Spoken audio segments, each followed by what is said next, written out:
You think 1970s meals were just casseroles and Jell-O molds? Think again.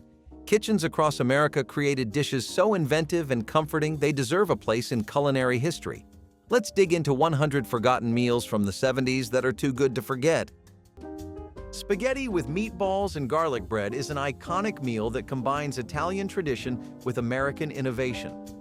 While pasta with tomato sauce has roots deep in Italian cuisine, the pairing of spaghetti with meatballs became popular in the United States in the early 20th century, thanks to Italian immigrants looking to recreate familiar dishes in a new land. The meatball itself is believed to have evolved from a mix of ground meats, herbs, and breadcrumbs, often made from leftovers.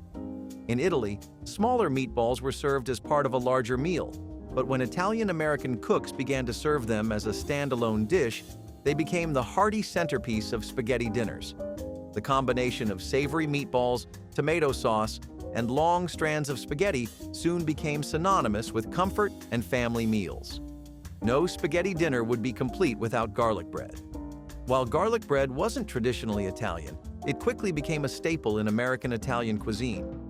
The golden, crispy texture of the bread, combined with the rich garlic butter, complements the pasta perfectly. Few dishes command attention quite like a well-prepared crown roast.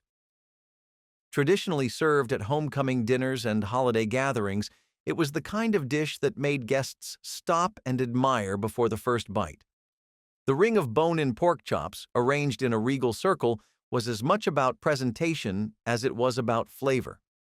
For families looking to impress without breaking the bank, the pork crown roast was a surprisingly economical choice.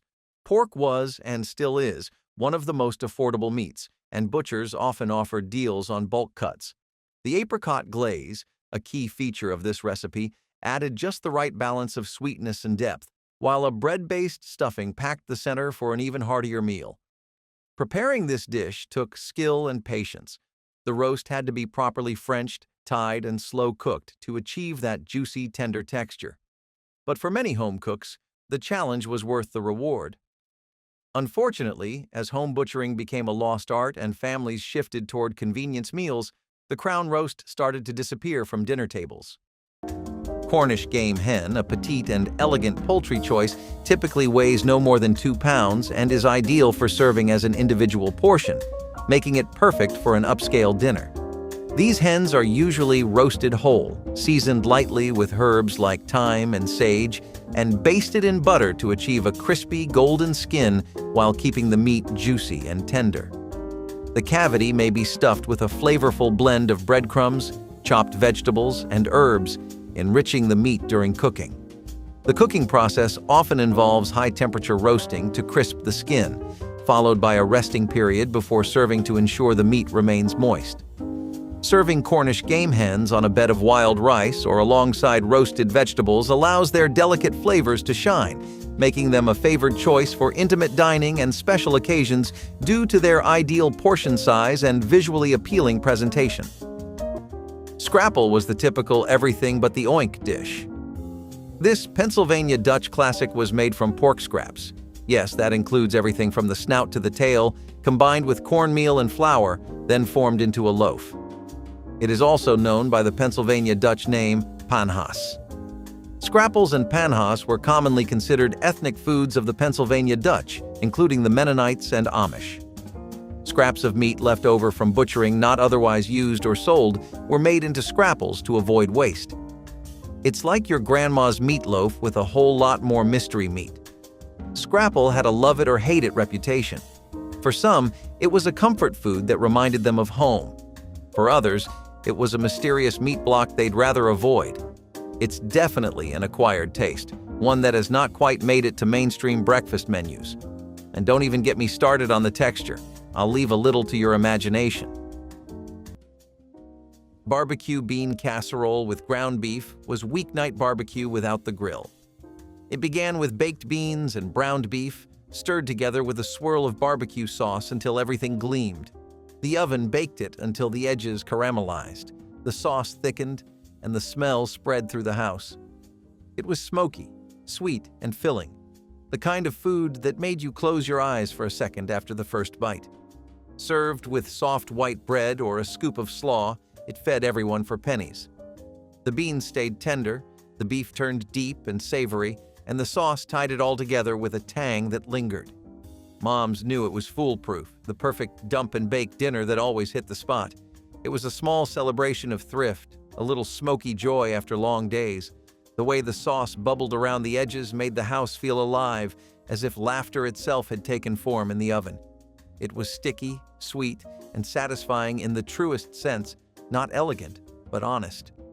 Families lingered at the table longer after this meal, soaking bread in the last bits of sauce, unwilling to let the warmth fade too quickly.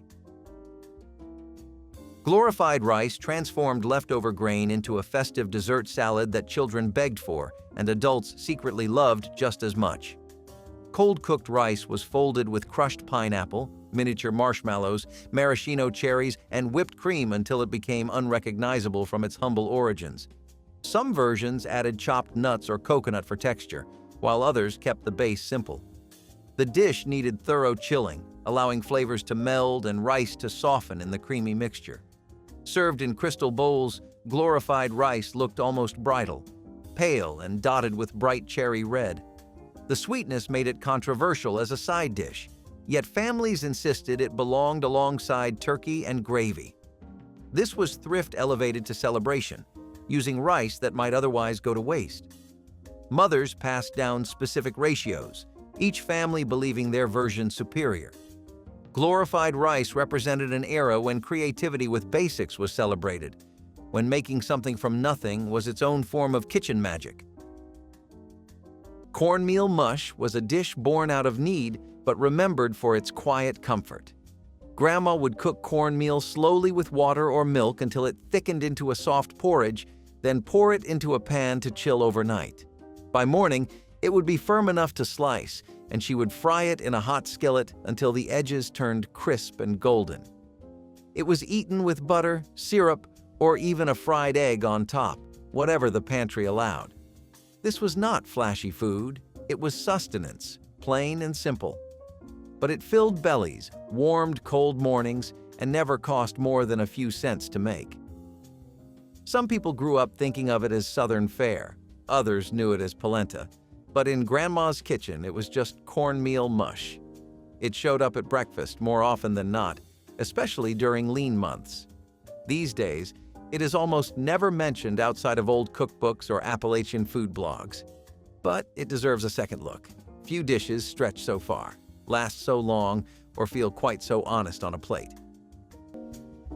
Roast chicken with stuffing and green beans is a meal that evokes family gatherings, holidays, and a sense of home. This classic dinner has long been a centerpiece of American dining, combining practicality with elegance. Roasting chicken is one of the oldest cooking methods, but by the 20th century, it became a weekly tradition for many households. Chickens were relatively inexpensive, easy to prepare, and, if seasoned and roasted just right, deliciously satisfying. The key to a perfect roast chicken lies in the balance: crispy golden skin on the outside and juicy, flavorful meat inside. Stuffing or dressing, depending on your regional preference, traces back to ancient Rome.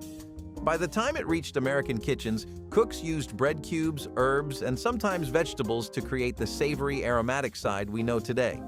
While traditionally cooked inside the bird, many began baking it separately for a crispier texture, what some might call progress. Green beans complete this trio, often sautéed with garlic, almonds, or a touch of bacon. They brought a fresh, vibrant contrast to the richness of the chicken and stuffing. If you roast a chicken and make stuffing, you're not just making dinner, you're making memories. And for anyone who's ever had the leftovers, the memories taste just as good the next day. For decades, stuffed bell peppers were a staple of the American dinner table. They were practical, inexpensive, and packed with flavor. Families in the mid-20th century relied on simple, hearty meals, and this dish delivered.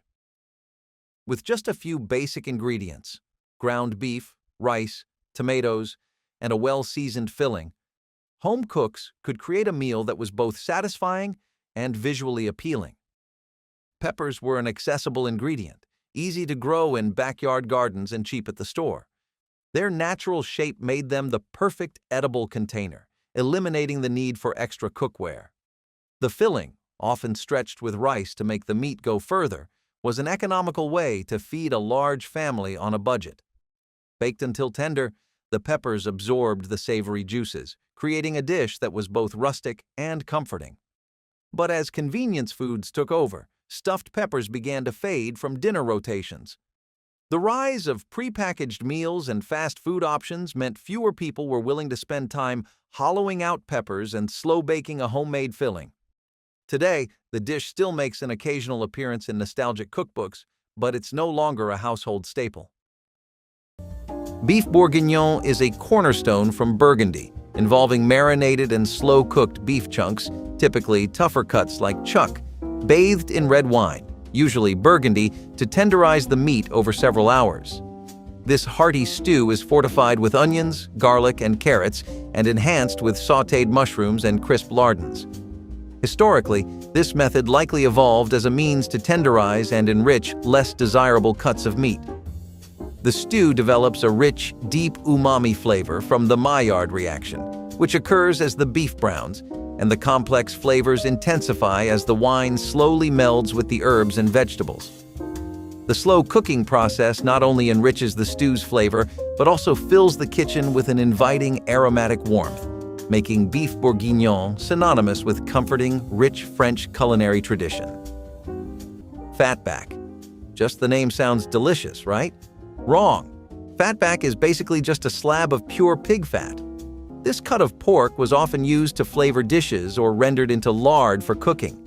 In times of scarcity, fatback was a valuable ingredient because it added flavor and richness to otherwise bland meals. You could fry it up to make crispy bits or use the rendered fat for cooking just about anything. Fatback is the unsung hero of many Southern dishes, providing that extra bit of flavor that makes everything taste better. However, in today's world of lean meats and health-conscious eating, fatback hasn't quite kept up. It's the kind of thing that makes dietitians shudder, but still holds a nostalgic place in the hearts of many. While it's not as popular as it once was, fatback remains a key ingredient in traditional Southern cooking, and for good reason, it's delicious. Chicken fricassee was elegance on a dime, a creamy stovetop stew that made the kitchen smell like Sunday even on a Tuesday. Bone-in chicken simmered slow in a white sauce made from broth, flour, and a touch of milk until it turned velvety smooth. Carrots and peas joined in, bright against the pale gravy, filling the pot with color and comfort. The sauce thickened as it cooked, clinging to every piece of chicken until it looked like something straight out of a cookbook. But this was not luxury. This was love disguised as dinner. Moms learned to stretch every bit of flavor, using what they had to make something that tasted rich. The steam fogged the windows, the wooden spoon moved slow, and the smell said everything that words could not. It was the kind of meal that made you stop and breathe before taking that first bite. Squash casserole was Southern comfort baked golden, turning summer's yellow crookneck squash into a dish hearty enough for winter celebrations. Sliced squash was simmered until tender, then mashed with eggs, butter, and sugar until almost custard-like. Crushed crackers topped the mixture, browning into crispy crust during baking that contrasted beautifully with creamy interior. The natural sweetness of squash intensified with cooking, making this acceptable to children who might refuse vegetables. Some recipes added cheese for savory depth, while others emphasized sweetness. The dish could be assembled ahead, requiring only baking before serving. Squash casserole represented the Southern tradition of treating vegetables as worthy of indulgent preparation, butter and eggs transforming humble squash into something memorable. Spinach timbales were a dish that made vegetables feel like something grand. Grandma would mix cooked spinach with eggs, cream, and a handful of breadcrumbs, pour the mixture into small molds, and bake them until they puffed and set. The result was a delicate custard-like mound that held its shape and tasted rich and savory. It looked fancy, but was often made from leftovers or frozen spinach, which made it even more impressive. These little timballs were served warm with a drizzle of cheese sauce or gravy and were a regular part of dinner parties or special Sunday meals. They had that old-fashioned air of formality that came from caring about presentation, even when money was tight. Spinach timbalis were quiet showstoppers, the kind of dish that made people stop and take note without saying a word. They are rarely seen today outside of vintage cookbooks or culinary schools, but for a time they were proof that vegetables could be elegant too. Maybe we would all eat more greens if they were served like this again. No dish says Sunday dinner like a pot roast simmering away, filling the house with the unmistakable aroma of comfort. Pot roast was an event, the centerpiece of countless family gatherings. Originating in France, pot au feu inspired what we now call pot roast, combining tougher cuts of beef with slow cooking to create something tender and flavorful. In America, the pot roast became a household favorite thanks to its practicality. Chuck roast, brisket, or round, these cuts weren't fancy, but with the magic of a Dutch oven or slow cooker, they transformed into melt-in-your-mouth perfection. Carrots, potatoes, and onions balanced the rich beef with earthy sweetness and hearty texture. The beauty of pot roast is its patience. It doesn't demand attention, just time. It's a dish that rewards you for slowing down, a rarity in today's grab-and-go world. As one home cook joked, it's the only dish that cooks itself while you're watching Sunday football. And we shall not forget the gravy, a pot roast's crowning glory. Thickened with pan drippings, it's the glue that holds this masterpiece together. If love had a flavor, pot roast might just be it. For decades, this dish was the definition of hearty, home-cooked comfort food. A cross between a hamburger and a meatloaf, Salisbury steak offered all the savory satisfaction of a beefy main course, without the expense of premium cuts. Smothered in a rich mushroom and onion gravy, it was often served alongside mashed potatoes, soaking up every last drop of its flavorful sauce. The origins of this dish date back to the late 19th century, when Dr. James Salisbury, a physician, promoted chopped beef as a health food. But it wasn't until the mid-20th century that it became a household favorite, especially during the post-war years when ground beef was an affordable, versatile staple. Mixing the meat with breadcrumbs, eggs, and seasonings helped stretch a family's grocery budget, making it a go-to recipe for filling, cost-effective meals. The cooking process was simple yet rewarding. The beef patties were seared to lock in flavor, then simmered slowly in a rich, savory gravy made from beef broth, onions, and mushrooms. The rise of frozen TV dinners turned Salisbury steak into a mass-produced meal, often losing the homemade taste that made it special. Named in honor of the Italian opera singer Luisa Tetrazzini, chicken tetrazzini was reportedly whipped up by chef Ernest Arbogast at the Palace Hotel in San Francisco around the early 1900s. This dish, a testament to American culinary creativity, combines diced chicken and mushrooms with linguine or spaghetti in a sumptuous, creamy sauce that's often elevated with a splash of wine or sherry. Once assembled, it's liberally topped with grated Parmesan and baked until a golden crust forms on top. The addition of sherry or wine doesn't only boost the flavor, it also cuts through the cream's richness with its acidity. Typically, this dish is finished with a sprinkle of parsley or paprika to boost its visual appeal and add layers of subtle flavor. Despite its straightforward ingredients, chicken tetrazzini welcomes variations, such as almonds or pimentos, enhancing both its taste and texture. It's not just a delicious meal, but also a smart way to repurpose leftover chicken or turkey. Okay, if you have a light stomach, this next one's not for you. Chicken feet. You heard that right? Now, we're getting into some real survival food territory. Chicken feet might sound like a strange choice for a meal, but in many cultures, they're considered a delicacy.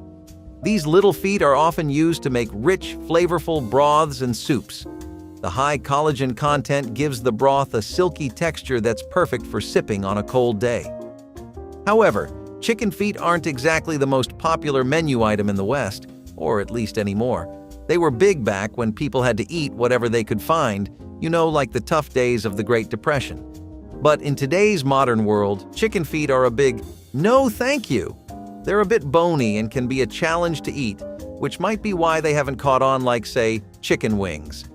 But for those in the know, they're a tasty, nutrient-rich part of the chicken that's worth trying at least once. Just don't expect to see them in your local fast food chain anytime soon. Beef and barley soup was a working woman's patience in a pot. It started early, with tough cuts of beef browned slow, onions and carrots sizzling until they softened, and barley sprinkled in to thicken everything with heartiness. The smell drifted through the house all afternoon, a sign that something was waiting at the end of the day. It was the kind of meal that didn't need tending, just trust. The kind that simmered quietly while laundry dried and homework got done. By dinner, the broth was deep and rich, the barley plump, the beef tender enough to fall apart with a spoon. It was nutrition dressed as nostalgia, proof that time could turn cheap cuts into something almost luxurious. Moms made it not for praise, but for peace, to warm everyone from the inside out. It was the kind of soup that could cure almost anything a long day brought. The pot itself seemed to hum with warmth, each bubble carrying the smell of comfort. Bread might have been stale, but dipped in that broth it tasted new again. Every bowl came with seconds, and every refill came with thanks. This was love slow-cooked, ladled gently, and served with pride, the quiet kind that asked for nothing back. Watergate salad appeared on holiday tables throughout the 1970s, its pale green color and mysterious origins making it a conversation piece at every gathering. Named after the scandal, though no one knew why, this dish combined instant pistachio pudding with crushed pineapple, miniature marshmallows, chopped pecans, and whipped topping folded into fluffy sweetness. Preparation took minutes, making it a favorite of busy hostesses needing impressive results without labor. The pistachio pudding gave it that distinctive mint green hue that looked festive against red tablecloths. Children adored its candy-like sweetness and surprise of crunchy nuts amid the creamy base. The dish straddled the line between salad and dessert, often appearing alongside savory dishes, though it could have ended any meal. Watergate salad represented the era's embrace of convenience products transformed into something special. Today, it survives mainly in church cookbooks and memories of those who grew up spooning seconds onto full plates. Cottage cheese salad was the quiet hero of mid-century potlucks and family suppers, even if no one talks about it much anymore. You would start with a scoop of plain cottage cheese, soft, tangy, and mild. Then fold in fruit like pineapple, sliced peaches, or even chopped tomatoes, depending on the occasion. Some versions leaned sweet with whipped cream or gelatin. Others stayed savory with cucumbers or chives. Either way, it was a refreshing, creamy dish that needed no cooking and very little prep. It was served chilled on a lettuce leaf or in a glass bowl, the kind that caught the sunlight just right. It might not have turned heads, but it always got eaten. Cottage cheese salad was something you made when you wanted to offer something light, simple, and just a little different. It was affordable, nutritious, and versatile, ideal for hot summers or holiday tables alike. Today, it has all but vanished, replaced by packaged sides or dressed-up grain salads. But those who remember it know how comforting that cool, creamy bite could be. Sometimes the quietest dishes are the hardest to forget. Meatloaf is a dish as American as baseball and apple pie, though its origins stretch far beyond our shores. This hearty meal, often paired with creamy mashed potatoes and rich gravy, has been a dinner table staple for decades. Did you know its roots trace back to 5th century Europe? Early versions used minced meat and grains, evolving over centuries to become the comfort food we know today. By the mid-20th century, meatloaf hit its stride in the U.S. thanks to its affordability and adaptability. A pound of ground beef, a handful of breadcrumbs, an egg, and a few pantry staples could stretch to feed the whole family, an essential quality during the Great Depression and rationing in wartime. And those mashed potatoes were the perfect sidekick, whipped to perfection, seasoned just right, and often drenched in savory gravy. Together, they formed a duo so beloved that it might just have kept some dinner tables from declaring civil war over picky eating habits. Ketchup-topped meatloaf wasn't a universal choice. Regional variations abound, with some preferring a tangy barbecue glaze or even a brown sugar and mustard topping. Whatever the sauce, one thing's certain: meatloaf is proof that simple ingredients, when mixed with a little love, can create culinary magic. Swiss steak, a dish that's neither Swiss nor a steak, but somehow it has become a classic on American dinner tables. The name Swiss refers to the technique of Swissing, a process of tenderizing tougher cuts of beef like round steak by pounding or rolling it out. The result is a melt-in-your-mouth meal that feels far fancier than its humble beginnings. This dish gained popularity in mid-century America when home cooks needed to stretch their budgets. By slow-cooking tenderized beef in a rich tomato-based sauce, the flavors could develop while turning inexpensive cuts into something extraordinary. Onions were essential, adding sweetness and depth to the tangy tomatoes. The result was a savory, satisfying dish perfect for ladling over mashed potatoes, rice, or even buttered noodles. Tomatoes, a key player in Swiss steak, were a practical choice. Canned tomatoes, first popularized in the early 1900s, made this dish accessible year-round. Who can resist the sight of those onions caramelizing in the skillet before being smothered in sauce? One could say Swiss steak is the Cinderella story of the food world. It starts tough, a little rough around the edges, but with a little care and time, it transforms into something utterly irresistible. Proof that sometimes slow and steady wins the race. Before slow cookers and instant meals, there was fricassee, a dish that turned simple ingredients into something extraordinary. This creamy chicken stew had roots in European cooking, but became a homecoming dinner favorite in American kitchens, especially in the South and Midwest. It was rich, comforting, and made the most of what was available. Chicken fricassee was the perfect example of resourceful cooking. In the days when whole chickens were bought instead of pre-cut parts, every bit was used.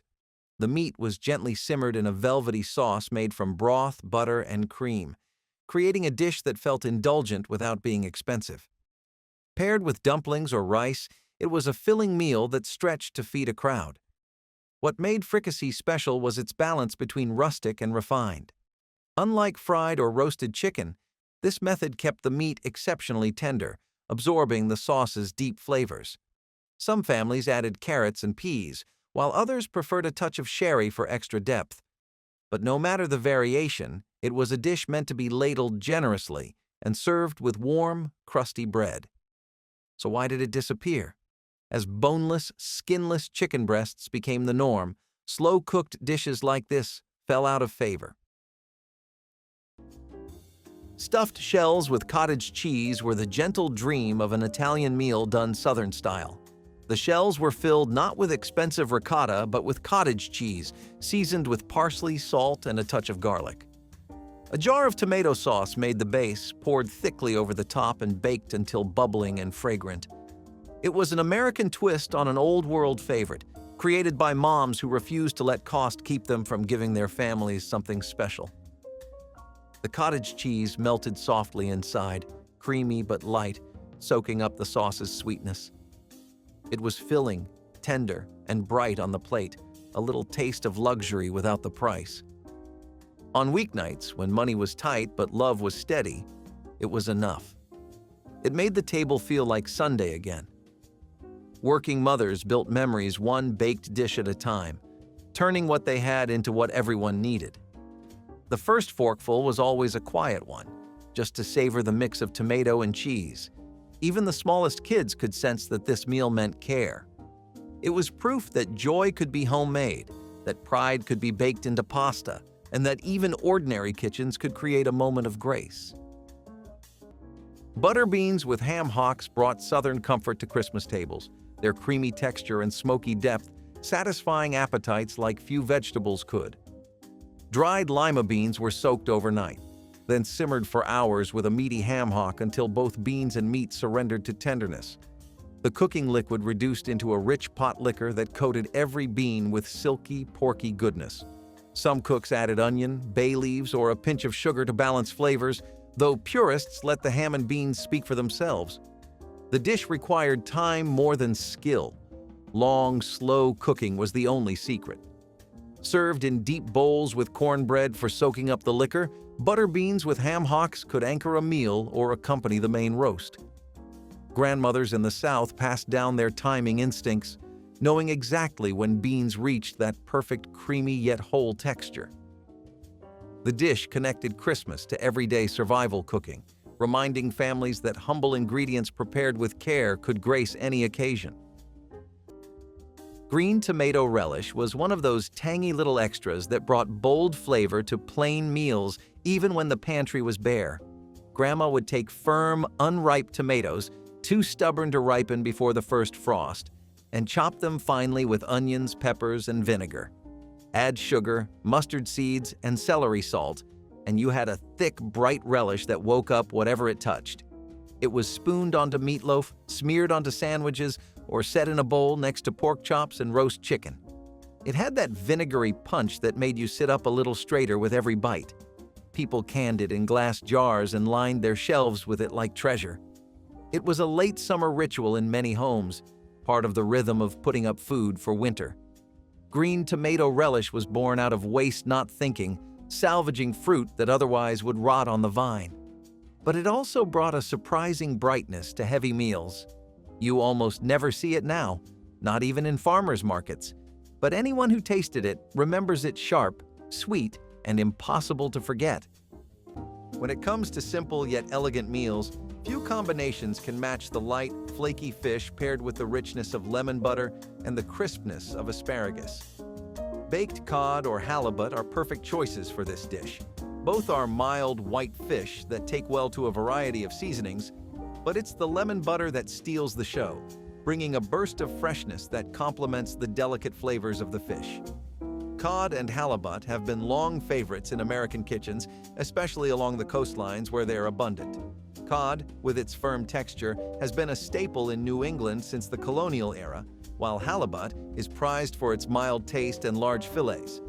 Both fish are low in fat but high in protein, making them an excellent choice for a healthy, satisfying dinner. Asparagus, often served alongside fish in this dish, is packed with vitamins and minerals, making it a nutritious addition. The key to a great asparagus side is cooking it just enough to maintain its crunch, while the lemon butter ties everything together in perfect harmony. A meal like this is a reminder that simple ingredients can create something extraordinary. Hamburger hash is the unsung hero of the frugal kitchen. Born out of necessity and ingenuity, this dish has been rescuing leftovers and stretching budgets for decades. The concept is simple: ground beef, diced potatoes, and onions cooked together in a skillet. But its simplicity is exactly what makes it timeless. The origins of hash can be traced to the 17th century, when the term came from the French word hacher, meaning to chop. In America, it evolved into a practical way to repurpose leftover meats. By the 20th century, hamburger hash became a staple in many households, particularly during tough economic times, when every ingredient had to count. Potatoes were the perfect partner, cheap, filling, and versatile. Onions, meanwhile, brought a touch of sweetness to balance the savory beef. Some cooks added a sprinkle of paprika or a dash of Worcestershire sauce for an extra punch of flavor. While it may not have the glamour of a Sunday roast, hamburger hash had one major advantage. It came together fast, a blessing on busy weeknights. Hamburger hash proves that even leftovers can shine, especially if you fry them just right. It's a humble dish with a big heart, reminding us that great meals don't need complicated recipes. Few side dishes could bridge the gap between savory and sweet as effortlessly as corn pudding. A staple of Southern and Midwestern homecoming dinners, this dish combined farm-fresh simplicity with a rich, custard-like texture. Families often served it alongside roasted meats or holiday spreads, where its golden hue and delicate sweetness made it a comforting favorite. Whether fresh off the cob in the summer or canned in colder months, it was inexpensive and widely available. This recipe used basic pantry staples, butter, milk, eggs, and a touch of sugar, to create a dish that felt indulgent despite its humble ingredients. Baking was the preferred method, allowing the custard to set while keeping the kernels tender. Some families swore by a cast-iron skillet, while others used deep casserole dishes to achieve that perfect golden crust. Recipes varied. Some included a splash of vanilla, others added a pinch of nutmeg. But the result was always a creamy, spoonable side that paired with almost anything. As processed cornbread mixes and quick-fix alternatives took over, traditional corn pudding was left behind. But for those who remember its warm, velvety bite, it's a dish worth bringing back. Pickled pig's feet are exactly what they sound like. Pig feet that have been pickled in a vinegar solution with spices. This dish was popular in the South and among certain ethnic groups, offering a tangy, chewy treat that was often eaten as a snack or side dish. The process of pickling preserved the pig's feet, making them a practical choice in times before refrigeration. The vinegar and spices added a punch of flavor that helped mask the natural taste of the feet. Today, pickled pig's feet are more of a novelty than a common food item. They might still be found in some specialty stores, but they're far from a mainstream snack. It's a dish that has mostly fallen out of favor, but for those who enjoy it, it's a taste of nostalgia. Frankfurter supper stew was childhood fun served in a bowl. Sliced hot dogs bubbled in a pot of beans, corn, and tomatoes until everything thickened into a sweet, smoky stew. It was fast, cheap, and full of joy, the kind of meal that brought giggles to the table. Every spoonful was a mix of soft beans and tangy tomato, with the salt of the hot dogs tying it all together. It was the kind of dish that needed no sides and no apology, only bread to soak up what was left. The pot emptied fast, proof that satisfaction did not need sophistication. It was family food in its truest form, humble, hearty, and made for laughter. The hot dogs curled slightly at the edges, soaking up all that tomato flavor until they glistened. Kids loved it for its sweetness. Parents loved it because it filled everyone up for next to nothing. It was the sound of spoons clinking, the sight of empty bowls, the comfort of knowing that even on the leanest nights there was joy in sharing what you had. Carrot copper pennies were a make-ahead marvel that freed Christmas cooks from last-minute vegetable preparation. Carrots were sliced into thin coins, blanched until tender, then marinated for days in a tangy sauce of tomato soup, oil, vinegar, and Worcestershire sauce. The coins absorbed the bright orange-red marinade until they glistened like polished copper. Green bell pepper rings and sliced onions joined the carrots, adding color contrast and crunch. What made copper pennies invaluable was their timing. They actually improved with age, developing deeper flavor after 3 or 4 days in the refrigerator. Busy hostesses could prepare them the weekend before Christmas, freeing precious hours on the holiday itself. Served cold straight from the jar, they required no reheating or fussing. The dish appeared at church potlucks and family gatherings throughout the season. Carrot copper pennies proved that practical cooking could also be delicious, a lesson in efficiency that modern meal preppers have rediscovered. Jellied cabbage salad might sound like a dare today, but in Grandma's kitchen, it was a dish of pride. This was not some jiggly dessert. This was savory gelatin, made with cabbage, carrots, vinegar, and sometimes a hint of onion or celery. The gelatin was clear and firm, often made with tomato or lemon juice instead of just water. The vegetables were suspended in it like little windows into the garden. It was served cold, sliced into neat squares, and always had a place at the table during luncheons or church dinners. Some versions were topped with mayonnaise or set into ring molds with a little lettuce garnish in the center. You had to have grown up with it to understand why it mattered. It was refreshing, texturally strange, but oddly satisfying. Today, we turn our noses up at savory gelatin, but back then, it was a sign of effort and hospitality, a dish that took time, not shortcuts. Maybe it is time we looked at those odd recipes again, with curiosity instead of judgment. Tamale pie is an American dish that brings together the heartiness of ground beef, the comfort of a cornmeal topping, and a blend of savory seasonings that make it a family favorite. While the name might suggest a traditional tamale, tamale pie is actually a casserole that layers these ingredients for a meal that's both satisfying and easy to make. The dish likely has its roots in the Southwest, where tamales have been a staple in Mexican cuisine for centuries. However, tamale pie emerged in the United States in the mid-20th century as a more accessible version, taking the flavors of tamales and turning them into a bake. Ground beef is browned with onions, garlic, and chili powder, then topped with a cornmeal batter and baked until golden. The result is a savory pie with a cornmeal crust that mimics the texture of a tamale. Tamale pie quickly became a favorite for home cooks thanks to its simplicity and versatility.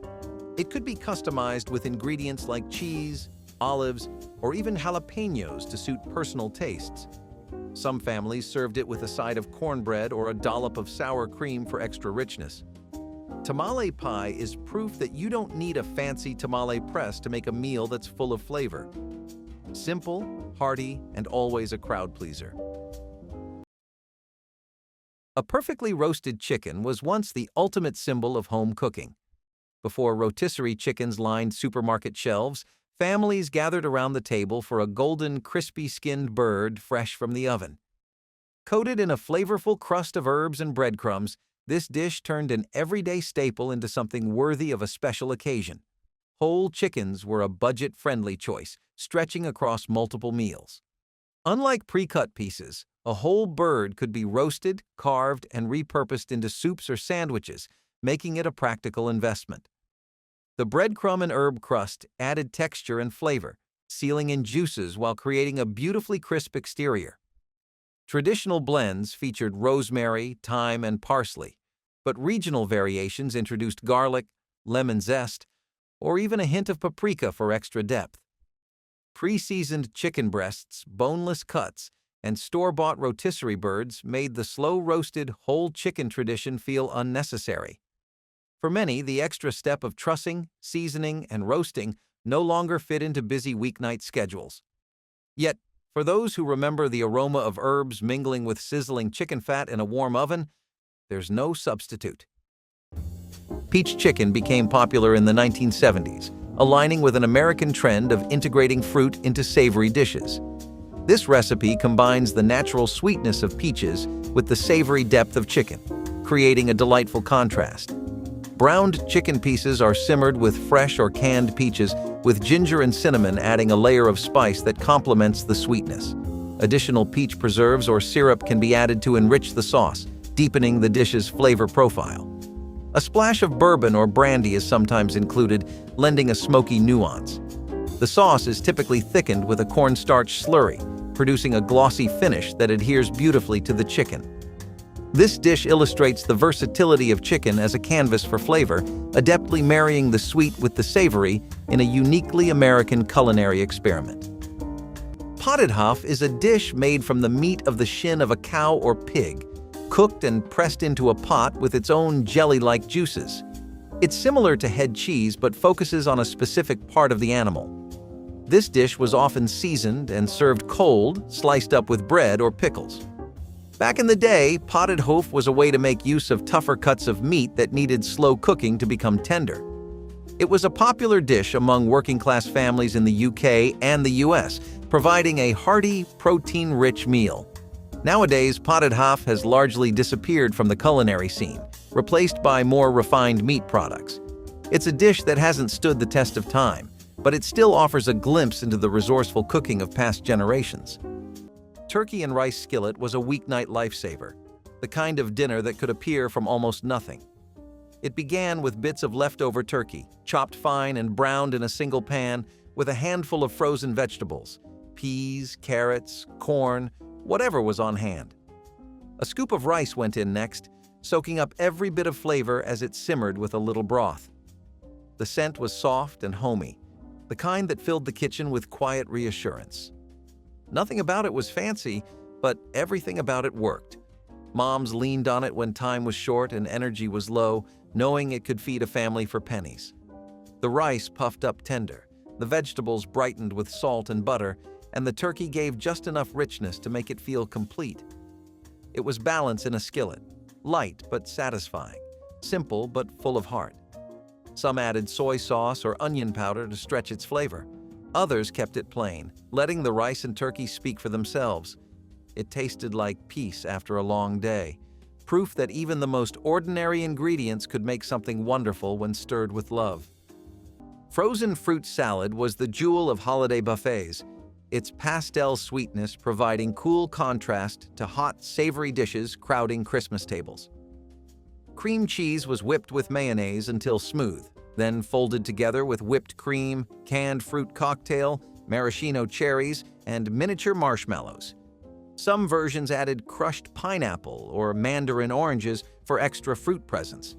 The mixture was poured into loaf pans and frozen solid, then sliced into pink-tinged rounds that held their shape beautifully on lettuce-lined platters. The texture was unlike anything else on the table. Frozen yet creamy, sweet yet tangy from the cream cheese base. Children adored it, begging for extra slices, while adults appreciated how it could be made weeks in advance. The salad straddled categories, appearing sometimes with sides and sometimes with desserts. Frozen fruit salad represented the 1970s love of make-ahead entertaining, proving that planning could produce something genuinely delightful. German potato salad was never meant to be cold, and that was the beauty of it. Grandma would boil red potatoes until tender, then toss them with crisp bacon, diced onions, and a sharp vinegary dressing while everything was still warm. The result was tangy, salty, and just a little sweet, rich from the bacon but lifted by the vinegar.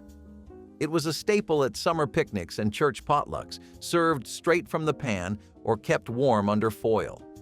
Unlike the creamy versions most people know today, this one had no mayonnaise and needed no chilling. It felt more like a real dish than a filler side, and it paired perfectly with sausages, roast chicken, or just a good slice of rye bread. You might find a recipe scribbled in pencil in the back of Grandma's cookbook, passed down from a German aunt or neighbor. It was hearty, practical, and impossible to stop eating once you started. These days, it is rare to find someone who still makes it from scratch. But the warmth, both literal and emotional, is something no cold potato salad can match.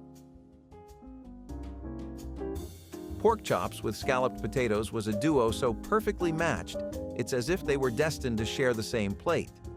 This meal became a dinnertime favorite for its balance of simplicity and satisfaction. Tender, pan-seared pork chops alongside creamy, cheesy potatoes? It's no wonder it earned its spot in the hearts and stomachs of families everywhere. The secret to scalloped potatoes lies in their layers. Thinly sliced potatoes are smothered in a rich, velvety sauce made from milk or cream, often with a touch of cheese, and baked until golden and bubbling. The dish likely evolved from French gratin dauphinois, but American cooks put their own spin on it by using cheese more liberally. Pork chops, on the other hand, have always been a practical choice for home cooks. Affordable and quick to prepare, they pair perfectly with the creamy potatoes, creating a meal that's hearty yet approachable. To many, the crispy edges of the potatoes and the seared crust on the pork chops were the best part. This meal is like a warm hug in casserole form. The only downside is that it's impossible to stop at just one serving. And really, who would want to? There was a time when vegetables weren't just steamed and forgotten on the side of the plate. They were the star of the meal. This dish took humble cauliflower and elevated it to something rich, comforting, and undeniably satisfying. Baked in a velvety cheese sauce and topped with golden breadcrumbs, creamy cauliflower gratin was a favorite at homecoming dinners, potlucks, and holiday tables alike. Cauliflower was once an affordable and widely available vegetable, appreciated for its versatility. It absorbed flavors beautifully, making it a natural pairing for creamy, cheesy sauces. The gratin method, borrowed from classic French cooking, ensured that every bite was infused with deep, savory richness. The top layer of breadcrumbs added just the right amount of crunch, creating a contrast that kept each forkful interesting. Some home cooks added a pinch of nutmeg or mustard to enhance the flavor, while others used a mix of cheeses for extra depth. So why did it fade from dinner tables? As frozen and canned vegetables became more common, fresh cauliflower lost its appeal. Many home cooks swapped slow-baked dishes for quicker, less labor-intensive sides, and gratins became associated with special occasions rather than everyday meals. Chili mac was what happened when leftovers became a second chance. It started with last night's chili, thick, spicy, and still holding its heat, stirred into freshly boiled elbow macaroni until it became something new entirely. The cheese, if there was any left in the fridge, went on top, melting just enough to hold everything together. The dish was quick, cheap, and full of life, a perfect fix for nights when time ran out and hunger could not wait. Kids loved it because it felt like comfort in a bowl. Moms loved it because it meant nothing was wasted. Every spoonful was hearty, familiar, and full of flavor that felt earned. It was thrift made joyful, proof that leftovers were not the end of the meal but the start of another. In homes where every dollar counted, Chili Mac stretched both food and gratitude farther than anyone thought possible. It was the weeknight hero of kitchen tables across America. Easy, satisfying, and always ready to save the day. The scent of chili mixed with noodles was as real as laughter, and every bite tasted like togetherness. It was what family looked like: messy, warm, and enough for everyone. Smoked fish pie is a dish that combines comfort with bold, smoky flavor. Popular in the United Kingdom and other coastal regions, this hearty pie features a blend of tender smoked fish, often cod, haddock, or salmon, cooked in a creamy sauce, all tucked beneath a rich mashed potato crust. This combination of smokiness and creaminess is balanced perfectly by the smooth texture of mashed potatoes, creating a dish that feels both indulgent and satisfying. The origins of smoked fish pie trace back to the tradition of using smoked fish as a preservation method, particularly in maritime cultures. Smoking fish was an effective way to keep it fresh for longer periods, and the technique made its way into home cooking as a flavorful method for adding depth to dishes. The mashed potato crust, a beloved comfort food component, serves as the ultimate topping. Golden and crispy on top, soft and fluffy on the inside. It's a dish that's rich in history and flavor, offering a unique twist on traditional pies. Smoked fish pie with mashed potato crust brings together the best of both worlds, seafood and comfort, making it a dish that's sure to please the whole family. Duck à l'orange marries the deep, rich flavors of duck with the sharp zestiness of oranges, a culinary duo dating back to the Renaissance, though it gained popularity in Paris in the early 20th century. This classic dish features roasted duck with a skin crisped to perfection, paired with a sweet and tangy orange sauce made from fresh orange juice, sugar, vinegar, and sometimes Grand Marnier. To perfect duck à l'orange, meticulous attention is paid to rendering the fat from the duck skin, ensuring it crisps up beautifully to contrast with the juicy meat beneath. The sauce is usually prepared separately and reduced to a luscious syrup, then drizzled over the duck just before serving to preserve its bold, vibrant flavors. This dish masterfully balances the rich, natural fat of the duck with the bright, acidic notes of citrus, showcasing refined culinary techniques. So, cornmeal mush was the humble, comforting porridge made from, surprise, cornmeal. It became all the rage in the eastern and southeastern United States, and people in the Midwestern states ate it with maple syrup or molasses. In Eastern Europe, milk was poured over the meal once served and cooled down, rather than being boiled in it. Imagine a bowl of yellow, gluey goop that your grandma would call comfort food. Don't get me wrong, I love a good, hearty bowl of oatmeal, but cornmeal mush? That's a whole different level of bland. Apparently, people used to fry it up for breakfast. I guess it's a way to add some crunch to your mushy morning meal. This dish was a staple in many households during hard times because it was cheap, filling, and versatile. However, in today's world of avocado toast and acai bowls, cornmeal mush just doesn't stand a chance. Oven barbecue chicken legs were the sticky glory of weeknight dinners. They started with a pack of drumsticks, cheap, meaty, and always enough for everyone. The sauce came from a bottle, sweet and tangy, sometimes mixed with a splash of vinegar or brown sugar to make it taste homemade. The smell hit first, smoky, sweet, and slow-baked until the sauce turned thick and glossy. The skin crisped just right, caramelizing at the edges while the meat stayed tender underneath. It was a dinner made with no fuss, just trust in the oven's quiet work. The sound of that first bite, the pull of tender chicken against the glaze, was the sound of reward. Moms loved it because it fed many without costing much. It filled bellies, brought people to the table, and left sticky smiles behind. The kind of meal you lick your fingers after, grateful for the simple goodness of it all. The sauce left rings on the plates and napkins, proof of joy and appetite. The leftovers were even better, cold or reheated, eaten standing at the stove the next day. It was the kind of food that asked for nothing more than a paper towel and a moment of peace, the kind every working mother deserved. Sweet potato soufflé was the showstopper that made guests gasp when it emerged from the oven, puffed high and golden like an edible cloud.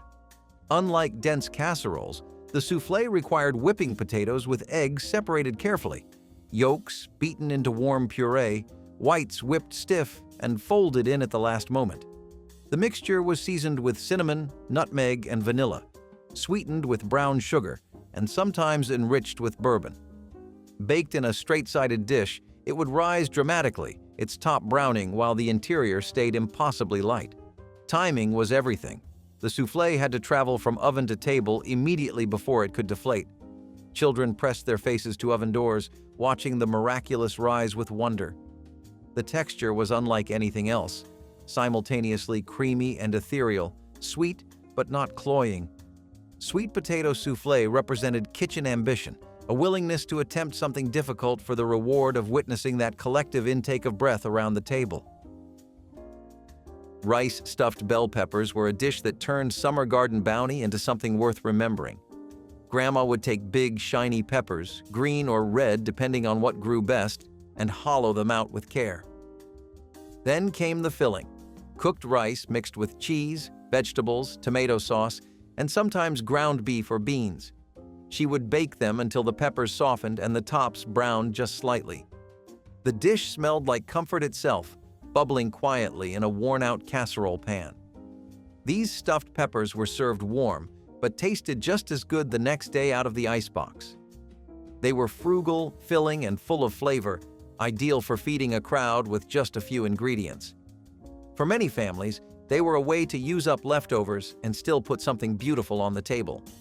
The colors alone made them feel like a celebration. They are still made here and there, but often buried under cheese or too fussy to feel the same. The original ones were about balance, vegetables doing the heavy lifting, rice carrying the weight. They were summer in edible form, baked in love. Few meals capture the essence of Southern cooking like fried chicken with cornbread and collard greens.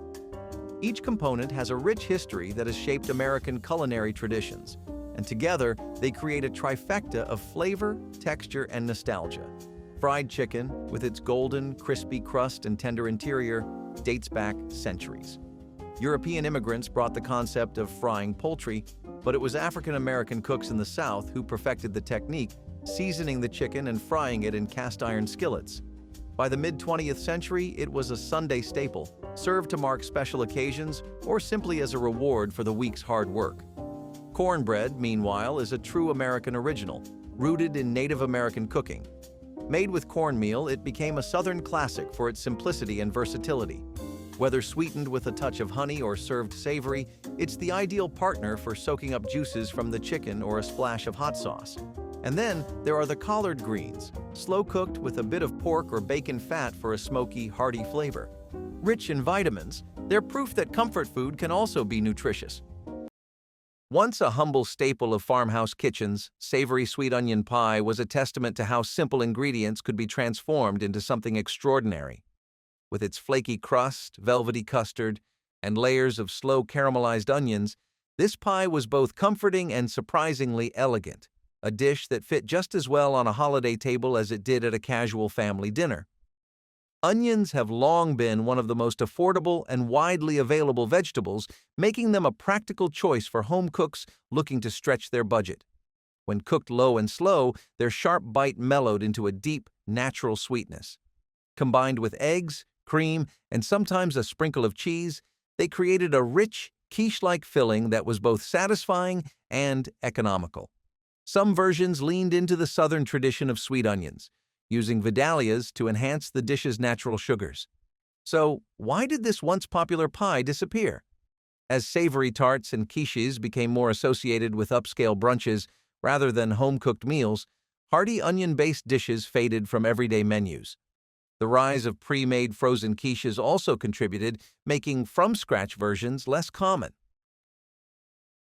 Sole meunière is an exemplary dish that highlights the inherent flavors of its primary ingredient through a simple yet precise preparation method. This dish involves a sole fillet, lightly dusted with flour, then pan-fried in butter to a perfect golden brown. After cooking, the fillet is enhanced with a sauce of the pan's browned butter, fresh lemon juice, and chopped parsley, drizzled over the fish to amplify its delicate, sweet taste. The freshness and quality of the sole are crucial. Ideally, the fish is prepared soon after being caught, underscoring the importance of ingredient freshness in French culinary arts. The preparation focuses on preserving the fish's natural flavors, complemented subtly by the nutty browned butter and the bright lemon juice. Choosing sole, a flat fish valued for its fine texture and mild flavor, is vital as it cooks quickly and uniformly, making sole meunière a revered dish for its elegant simplicity. Chicken spaghetti was the kind of meal that made everyone pause and smile when the oven door opened. It was creamy, cheesy, and colorful, made with shredded chicken, chopped bell peppers, and a can or two of condensed soup that stretched flavor farther than anyone expected. The spaghetti went in soft, tangled in sauce until it turned into a rich casserole that could feed a crowd with ease. The cheese bubbled on top, golden and stringy, the sort that clung to every forkful. It was the definition of a working mother's magic, quick, practical, and somehow perfect every time. Kids loved it because it was warm and familiar. Adults loved it because it made leftovers worth looking forward to. It was not fancy food, but it was family food, built to comfort after long days and long weeks. It said, "You are home now." Every bite was a reminder that love could be creamy and baked, tucked into the shape of a casserole. The recipe lived in every small-town kitchen, written on note cards smudged with sauce and fingerprints. It could feed 6 or 10 or more, depending on what needed stretching. Some added mushrooms, others a handful of peas, and every family claimed their way was best. But no matter the version, the smell of bubbling cheese and pepper always meant one thing. The day was done and dinner was taken care of. Congealed cranberry salad was the jewel-toned centerpiece of holiday tables, a shimmering mold that turned canned cranberries into something worthy of celebration. Homemakers dissolved cherry gelatin in boiling water, then folded in whole cranberry sauce with chopped celery, walnuts, and crushed pineapple for texture. The mixture was poured into decorative ring molds, then chilled overnight until firm enough to unmold onto crisp lettuce leaves. The result was stunning. Deep ruby red with visible chunks of fruit and nuts suspended throughout like edible stained glass. Children watched in amazement as the wobbly creation held its shape on serving platters. The tartness of cranberries balanced the sweetness of gelatin, while celery provided unexpected crunch. This dish required planning and patience, qualities that defined holiday cooking before instant everything arrived. Today, it has largely vanished from Christmas spreads, replaced by simpler preparations that lack the artistry of waiting for that perfect gelatin set. Creamed celery was the quiet guest at the table, never the centerpiece, but always welcome beside a roast or baked chicken. Celery might not sound exciting today, but back then it was a dependable staple, easy to grow and even easier to find at the corner grocer. Grandma would simmer sliced celery until just tender, then bathe it in a velvety white sauce made from milk, butter, and a dusting of flour. Sometimes she would add a splash of broth or a sprinkle of nutmeg to make it more elegant. It was soft, mild, and deeply nostalgic, food that asked nothing of you except to slow down and enjoy it. You would find creamed celery at Sunday suppers, Easter dinners, and any meal where someone wanted to show they cared. It was not flashy, but that was never the point. It reminded people of gentler times, of manners and matching dishes and sitting down to eat as a family. These days, celery is more likely to end up in juice or chopped raw into a salad. With a name that evokes a French bistro and a flavor that feels like home-cooked comfort, chicken fricassee bridges the gap between elegance and nostalgia. This classic combines tender chicken with a creamy, flavorful sauce and an assortment of vegetables. The roots of chicken fricassee lie in French cuisine, with the term fricassee appearing as early as the 15th century. What sets it apart is the technique. Chicken pieces are first browned lightly, then simmered slowly in a sauce that often blends broth, cream, and a touch of white wine. Julia Child famously described it as halfway between a sauté and a stew, and if Julia said it, it must be true. Vegetables like carrots, celery, mushrooms, and pearl onions elevate the dish, adding texture and natural sweetness to complement the savory chicken. In many American households, this meal became a way to transform humble ingredients into something elegant. While its name might sound intimidating, chicken fricassee is surprisingly practical. It's one pot, easy to make, and the leftovers taste even better the next day, if they survive that long. Fricassee is the dish that makes you feel like you've been to Paris, even if your passport expired decades ago. For families stretching their grocery budget, few meals delivered as much flavor and comfort as these unusual-looking meatballs. A product of the Great Depression and wartime rationing, porcupine meatballs were a creative way to make ground beef go further. Mixing rice into the meat wasn't just for texture. It bulked up the meal, making a pound of beef feed more mouths. Rice was an affordable pantry staple, and when the meatballs simmered in a tangy tomato sauce, the grains softened and expanded, giving them their signature spiky appearance. Despite the name, no porcupines were harmed in the making of this dish. Just a bit of kitchen ingenuity at work. Some recipes used canned tomato soup for a mild, creamy sauce, while others relied on crushed tomatoes and Worcestershire sauce for a sharper kick. Either way, the slow cooking process allowed the flavors to meld into a hearty, stick-to-your-ribs meal. For decades, this dish was a go-to for busy home cooks. It was easy, required minimal ingredients, and could be made in one pot, ideal for feeding a growing family. But as convenience foods and pre-made meatballs filled grocery store freezers, the homemade version started to disappear. Aspic glazed meatloaf is an example of mid-20th century American cuisine that combines traditional meatloaf with a gelatinous aspic topping. This dish reflects a period when aspic, a savory jelly made from clarified meat broths and gelatin, was popular in the culinary world for its ability to preserve and enhance the presentation of dishes. The meatloaf itself is typically prepared with ground meat, often a mix of beef, pork, and veal, seasoned with onions, garlic, breadcrumbs, and eggs to bind the mixture. After baking, the meatloaf is cooled and then glazed with a clear aspic made from beef or chicken stock that has been reduced and mixed with gelatin until set.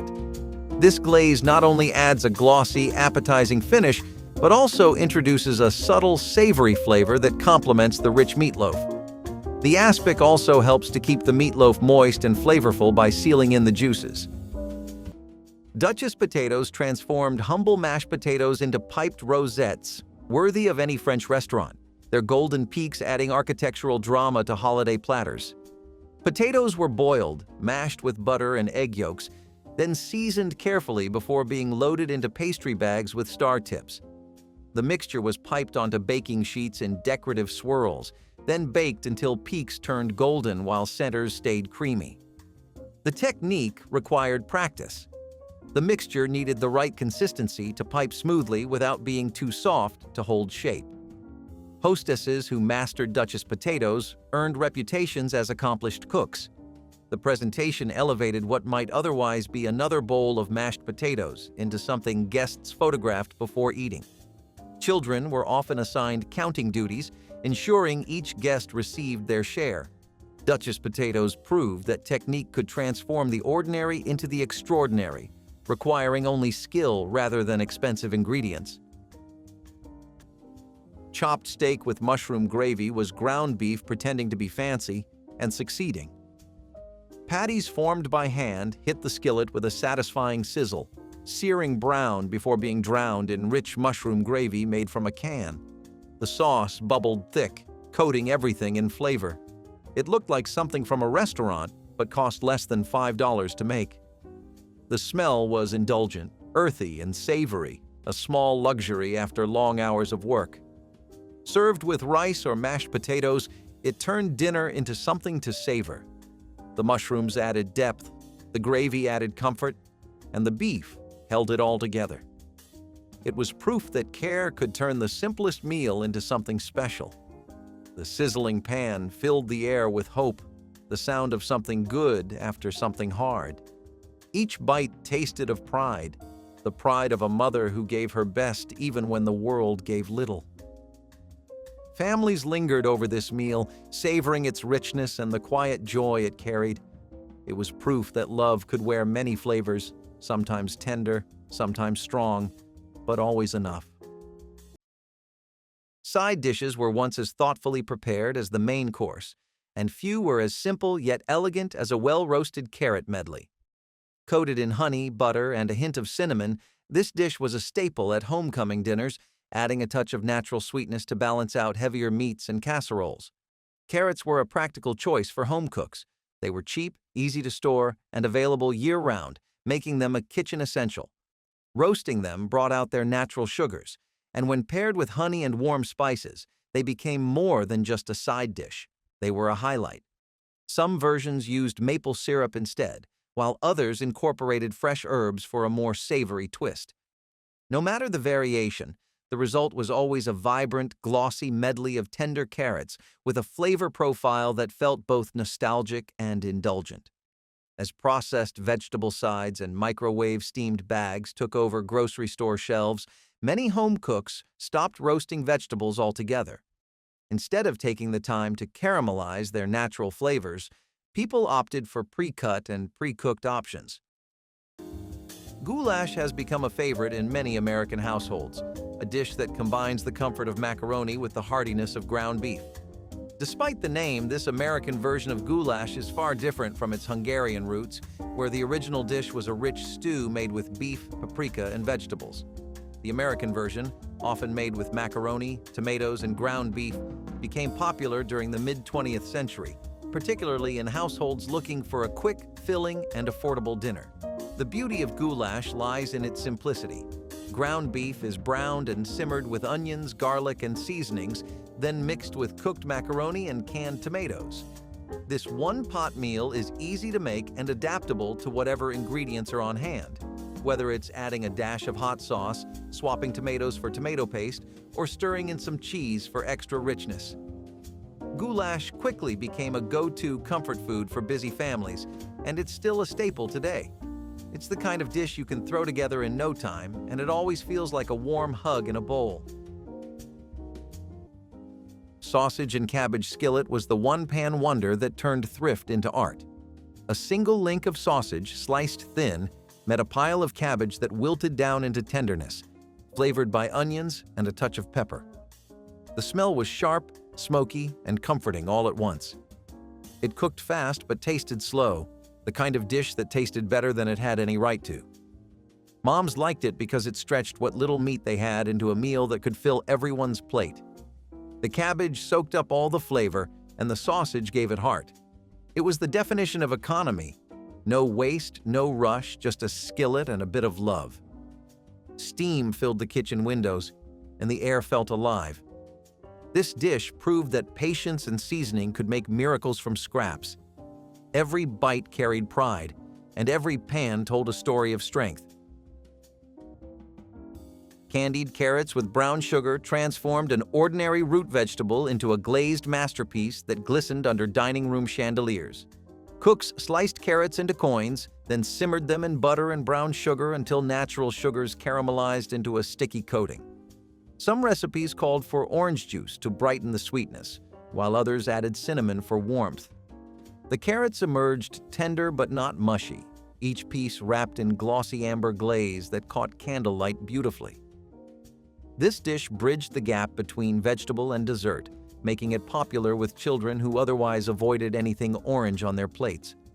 Grandmothers passed down specific butter-to-sugar ratios, guarding proportions like family secrets. The carrots were economical. A single bag could feed a dozen guests when properly prepared. Though they required constant attention to prevent burning, the reward was a side dish that disappeared faster than mashed potatoes. Candied carrots represented holiday indulgence applied to humble ingredients.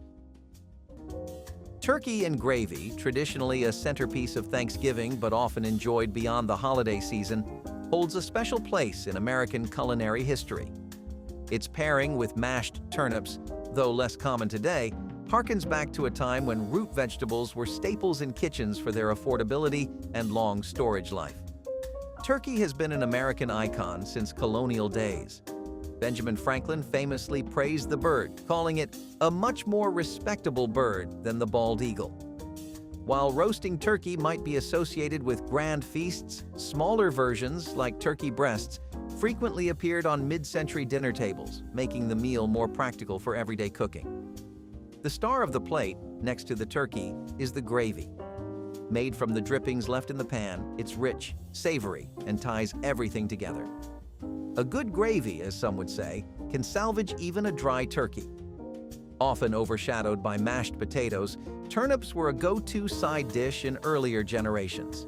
Packed with nutrients and a slightly peppery flavor, they offered a lighter, unique alternative to spuds. Mashed with butter, cream, or even a touch of maple syrup, they brought earthy warmth to the plate. If turkey is the headliner, gravy is the conductor. And turnips? They're the backup singers you never knew you needed. A harmonious meal indeed. Bright, tangy, and effortlessly elegant, lemon chicken piccata was once a dinner table favorite. With its delicate balance of citrus, butter, and briny capers, this dish turned simple ingredients into something refined.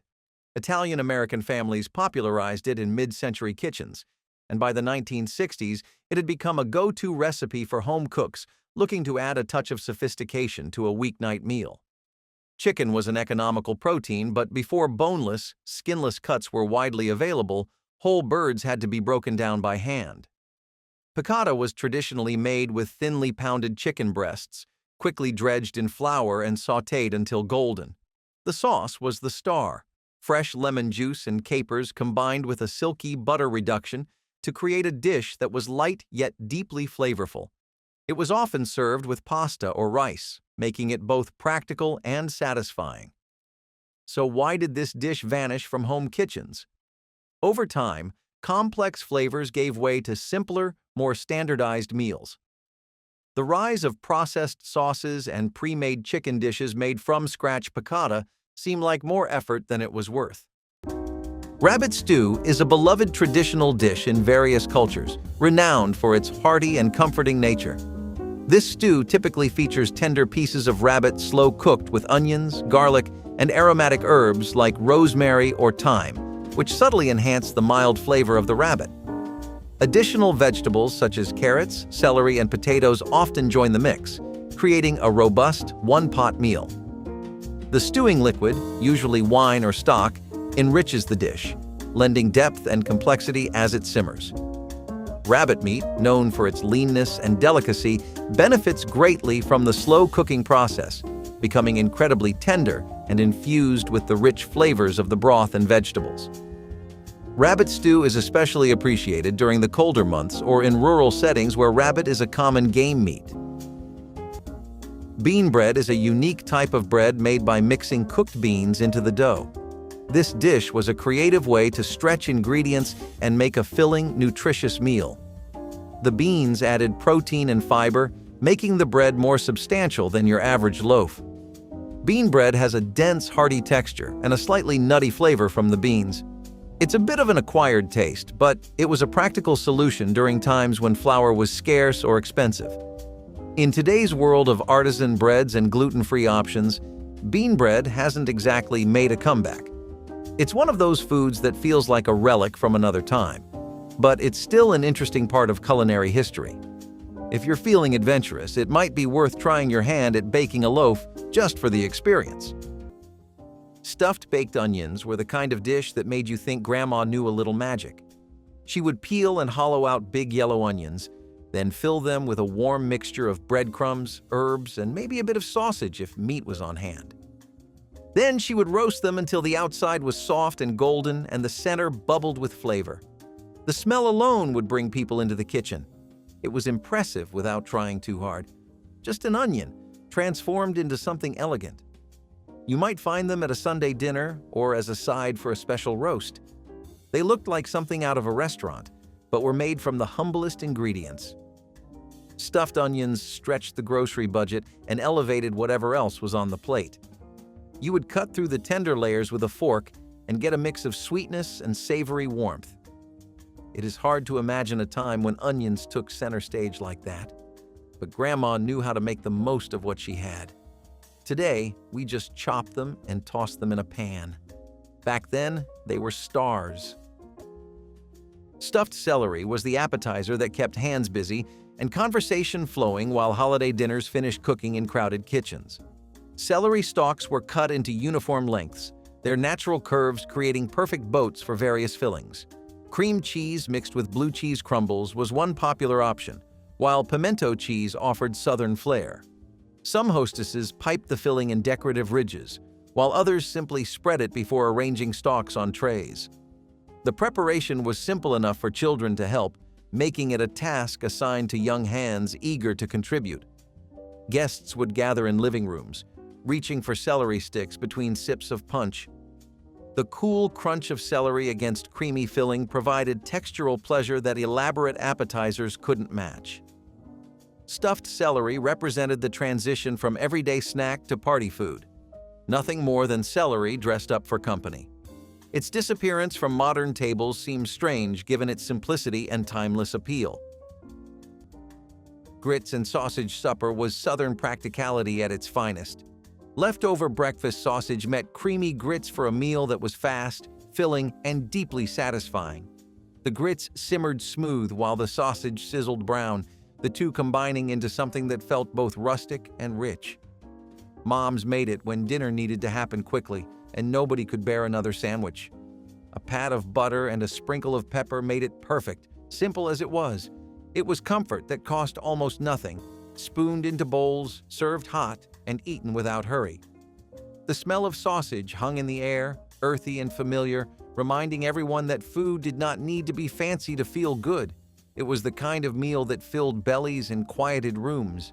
Every bite felt like home, thick with warmth and gratitude. The sound of spoons scraping bowls was steady and soft, a sign that everyone was content.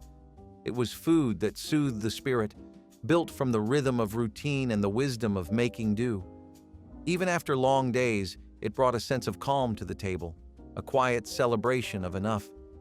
Nothing about it was extravagant, yet it carried the dignity of care, proof that love could still be found in the humblest suppers. Hoppin' John is a Southern classic made with black-eyed peas, rice, and pork, often flavored with onions, garlic, and spices. This dish was traditionally eaten on New Year's Day for good luck and prosperity, with the peas representing coins and the greens often served alongside representing dollars. Some recipes use ham hock, fatback, country sausage, or smoked turkey parts instead of bacon. A few use green peppers or vinegar and spices. Hoppin' John was a hearty, comforting dish that's perfect for feeding a crowd on a budget. It was a one-pot wonder that brings together simple ingredients in a delicious way. However, despite its tasty credentials, Hoppin' John hasn't quite made it to the top of the culinary charts. It's a dish steeped in tradition, but not one that has a big presence in today's trendy food scene. That said, it's still a beloved dish in the South and a tasty way to start the new year. Chicken Marengo holds a storied place in culinary history, famously prepared for Napoleon after the Battle of Marengo. This dish encapsulates the essence of victorious improvisation using local ingredients available at the time. Chicken Marengo starts with chicken pieces sautéed in olive oil, braised with onions, garlic, and tomatoes, enriched by a splash of white wine that deglazes the pan, forming a robust sauce. Later additions often include mushrooms, and traditionally, it was garnished with fried eggs and crayfish, though these are less common today. The slow simmering melds all the flavors beautifully, allowing the tomatoes to break down and create a rich, savory sauce that complements the tender chicken perfectly. This dish exemplifies French provincial cooking, utilizing straightforward techniques and local ingredients to produce a dish rich in history and flavor. Leftover turkey was once the foundation of creative home cooking. Long before frozen dinners and deli slices, resourceful cooks found ways to repurpose every part of a roasted bird. One of the most inventive solutions? A golden, bubbling gratin that transformed shredded turkey into something just as satisfying as the holiday feast itself. Sweet potatoes, naturally rich and slightly sweet, paired perfectly with the savory depth of turkey. Thinly sliced and layered, they acted as both a starch and a built-in flavor enhancer. A cheesy herbed cream sauce seeped into every bite, bringing a velvety richness that made this dish feel indulgent despite its humble origins. Some families added a pinch of nutmeg for warmth, while others topped it with breadcrumbs for a golden, crispy finish. For decades, this dish was a practical way to extend a meal and avoid food waste. Turkey was affordable, especially in the days when whole birds were purchased rather than prepackaged cuts. Sweet potatoes, widely available and inexpensive, provided both nutrition and flavor. As quick-fix meals and processed leftovers became the norm, dishes requiring careful layering and slow baking lost their appeal. With roots in Southern cooking, smothered chicken with onions and gravy is the perfect blend of crispy chicken, tender onions, and rich gravy that makes you want to go back for seconds, and maybe even thirds. Smothering food, whether it's chicken, pork chops, or beef, is an iconic Southern technique.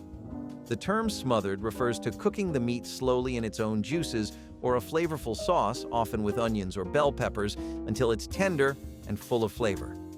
For this dish, the chicken is first browned to achieve a crispy golden skin before being smothered in sautéed onions and a gravy made from pan drippings. The result is a plate of food that's pure comfort. Gravy, of course, is the magic behind smothered chicken.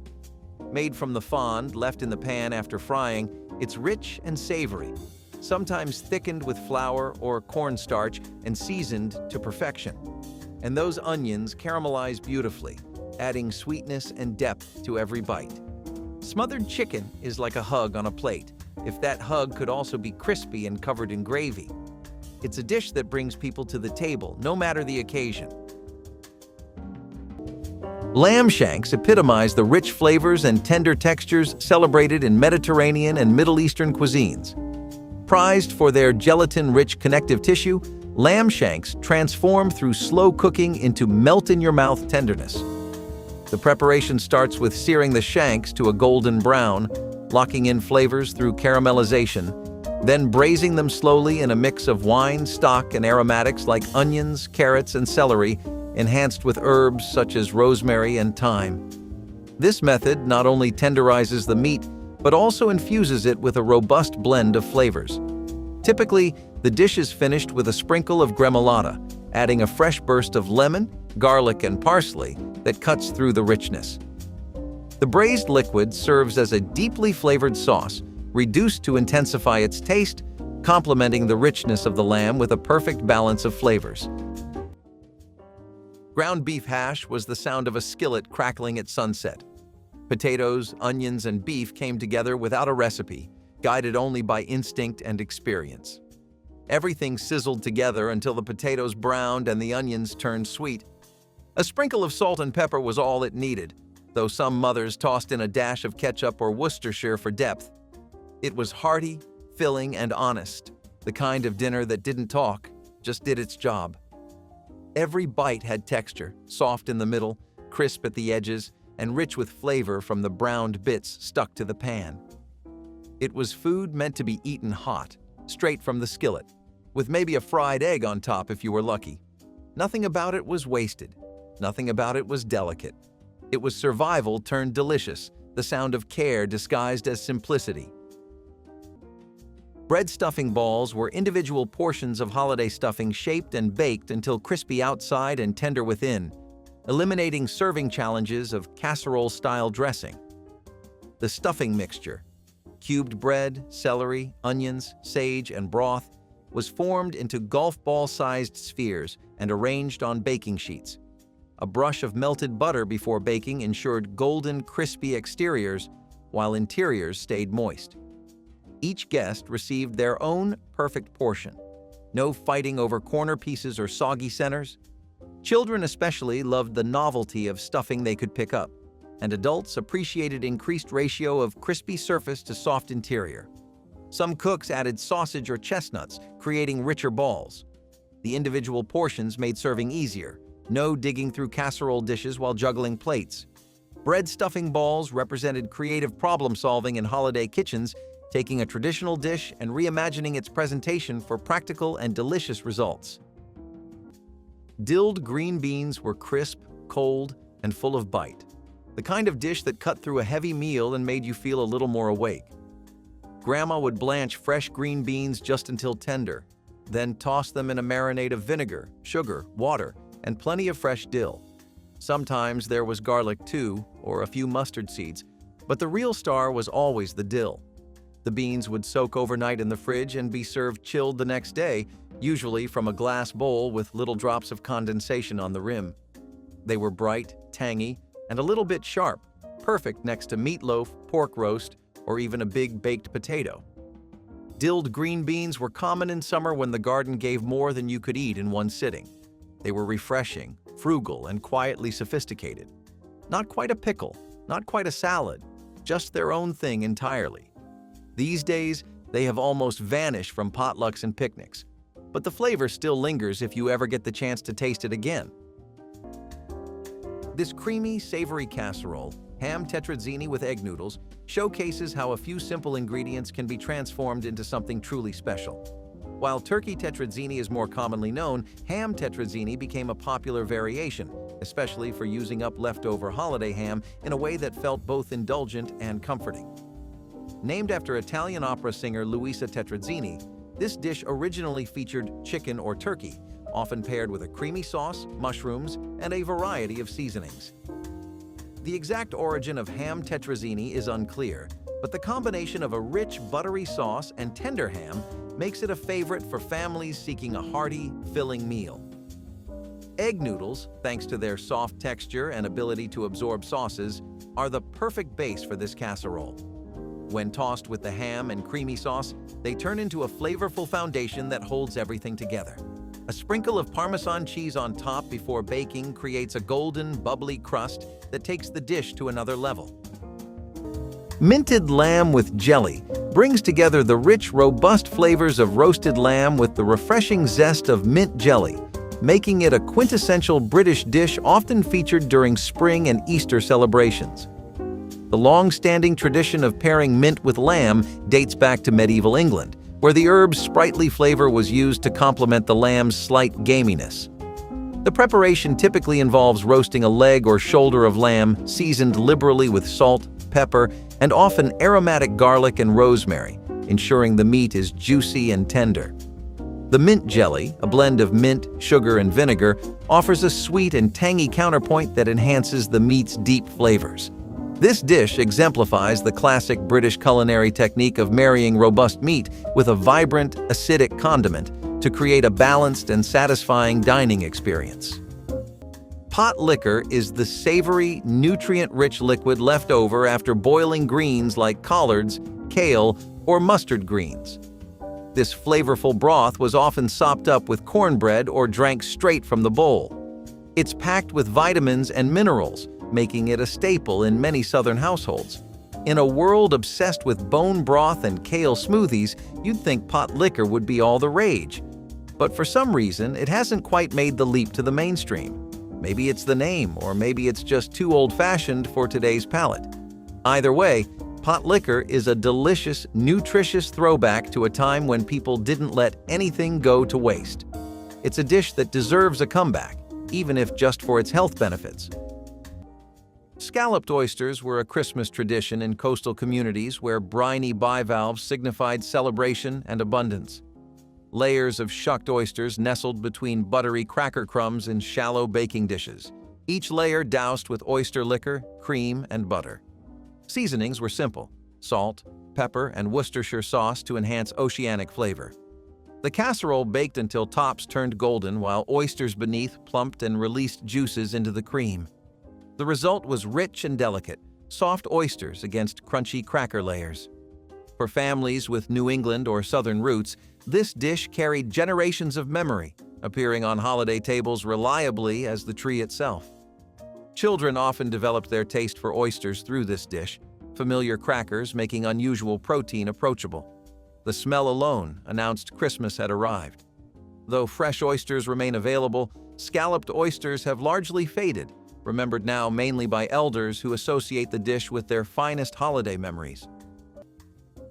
Corn oysters were one of those Depression-era dishes that did not have a lick of seafood but still felt like something fancy. Grandma would mix corn, usually fresh or canned, with eggs, flour, and a bit of milk to make a thick batter. Then she would fry little spoonfuls in hot oil or bacon grease until they puffed up golden and crispy around the edges. The name came from the way they looked, round, plump, and golden, like a fried oyster. but they were made of nothing more than corn and love. These fritters were often served as a side dish with soup or meatloaf, or even stacked up for breakfast. They were quick to make, easy to stretch, and always got eaten before they had time to cool. Kids loved them, adults counted on them, and they used up whatever corn you had on hand. Some folks added chopped peppers or onions for extra flavor, but the original was good enough all by itself. Corn oysters were proof that you did not need much to make something satisfying. You just needed a hot pan, a good spoon, and a little bit of memory. While macaroni and cheese is often considered the ultimate comfort food, adding stewed tomatoes turns it into something unique, balancing the creamy, cheesy richness with a hint of tangy sweetness. Macaroni and cheese dates back to the early 1700s, with recipes appearing in both European and American cookbooks. The combination of pasta and cheese was revolutionary, and its popularity soared when processed cheese became widely available in the 20th century. By the 1950s, boxed versions made it easier than ever to bring the dish to the table. As for stewed tomatoes, they've been a pantry staple in many households, especially during the harvest season. Stewing tomatoes was a way to preserve the bounty of summer for colder months. When paired with macaroni and cheese, the acidic tomatoes cut through the richness of the cheese, providing a satisfying contrast. While it might seem like a basic dish, macaroni and cheese with stewed tomatoes is the kind of meal that hits the spot every time. For generations, lamb was a prized centerpiece of homecoming feasts and holiday gatherings. Its deep, rich flavor and fall-apart tenderness made it a dish reserved for special occasions, especially in families with European or Mediterranean roots. Slow roasting a lamb shoulder with garlic and fresh herbs was a time-honored tradition. Lamb was once far more common on American dinner tables than it is today. In the early 20th century, it was an affordable alternative to beef and pork, particularly in rural areas where small-scale farming was the norm.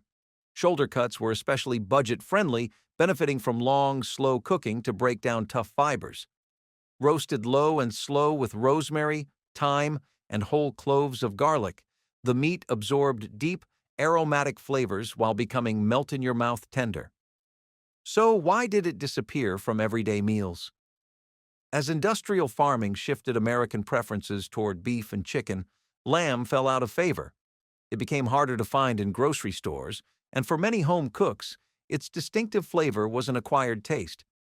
Faster, more convenient proteins replaced slow-cooked roasts, and over time, this once popular dish faded into obscurity.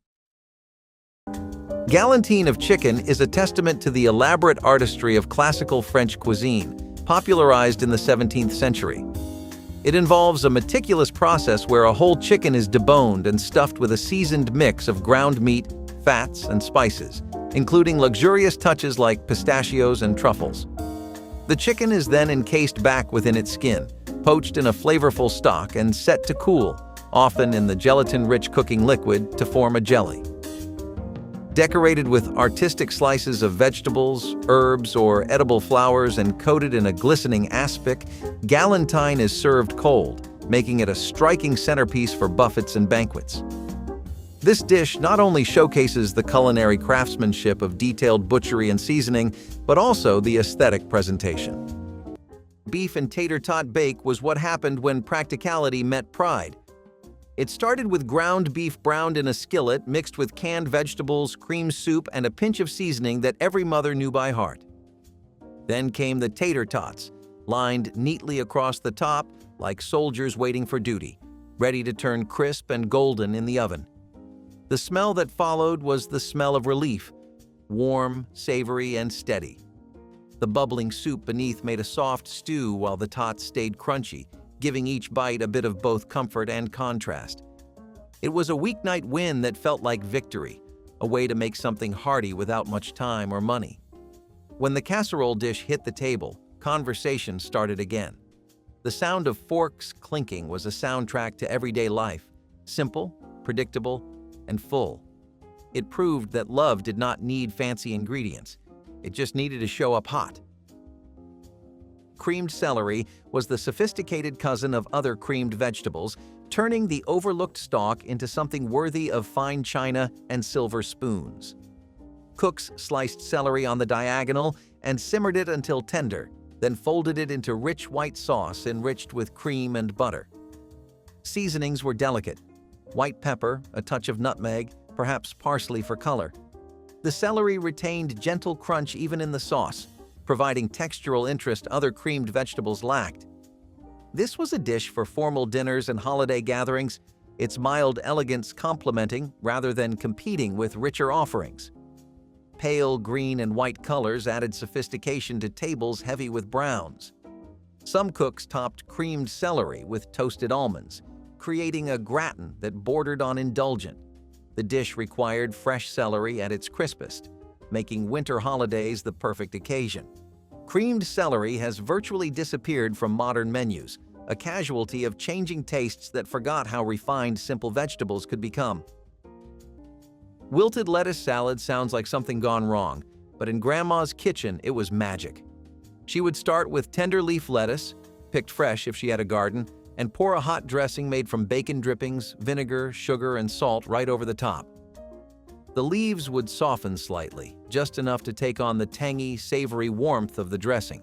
Sliced onions or hard-boiled eggs were sometimes added depending on the season.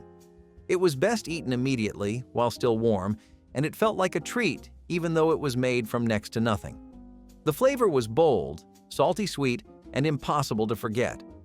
Wilted lettuce was especially common in the Appalachian South and the Midwest, where thrift met tradition in the best ways. It turned plain greens into something special without needing cheese, croutons, or bottled dressing. These days, people want their salads cold and crisp, but there was something deeply satisfying about a bowl of warm greens straight from Grandma's hands. Cheesy broccoli and rice casserole is a dish that may just be the ultimate comfort food. It's the kind of meal that fills the house with an irresistible aroma, combining the earthiness of broccoli, the warmth of rice, and the creamy richness of cheese. Its popularity skyrocketed in the 1960s, when casseroles became a go-to for busy families looking for easy, satisfying meals. The origin of this casserole can be traced back to the post-war era when convenience foods like canned soups and processed cheeses took center stage. The combination of broccoli and rice, often bound together with a can of creamy mushroom soup, was an affordable and filling way to stretch ingredients. Over time, home cooks started adding their own twists, incorporating cheddar cheese, garlic, and even a crunchy breadcrumb topping for texture. While it's easy to dismiss cheesy broccoli and rice casserole as just another side dish, it's also the type of meal that can easily steal the spotlight at dinner. It's a versatile dish, whether served alongside a roast chicken or as the main event for a meatless dinner. Cheesy broccoli and rice casserole is the ultimate kitchen hack. Tastes gourmet, takes no time, and leaves everyone smiling. It's the kind of dish that proves simplicity can be deliciously satisfying. Anchovy butter steaks are a bold culinary creation, blending the umami depth of anchovies with the rich flavors of succulent steak. Popularized in mid-20th century America, this dish caters to those who appreciate daring flavor combinations. The steak, usually a marbled ribeye or sirloin, is seasoned simply and seared to perfection. The anchovy butter, a mixture of softened butter, finely minced anchovies, garlic, and occasionally a hint of lemon zest or herbs, is then slathered over the hot steak. This compound butter melts into the steak, infusing it with salty and intense anchovy flavors that enhance the natural beefiness. Here, the assertive flavor of anchovies perfectly accentuates the steak's luxurious richness, crafting a dining experience rich in both taste and elegance. Hamburger gravy over toast was born from tight weeks and nearly empty fridges. Ground beef, flour, and milk. That was all it needed to become something rich enough to stretch across a family. The beef browned, the flour went in, and the milk thickened into a smooth, creamy sauce that poured over toasted bread like comfort made visible. It was cheap, yes, but it never felt poor. The smell of it hit every corner of the house, a mix of butter and warmth that made everything feel fine for a while. Some added onions, others a splash of Worcestershire sauce, but it never asked for more than it had. Dinner was ready in minutes, and the plates came back clean every time. Moms liked that part most. the quiet proof that she had done enough. This was food that held a family together, even when the cupboards were thin. Harvard Beets brought deep crimson elegance to holiday tables, their sweet and sour glaze glistening like rubies under dining room lights. The dish took its name from the university whose color it matched, though the connection ended there. Cooks sliced cooked beets into rounds, then simmered them in sauce of sugar, cornstarch, vinegar, and butter until the glaze thickened and coated each piece.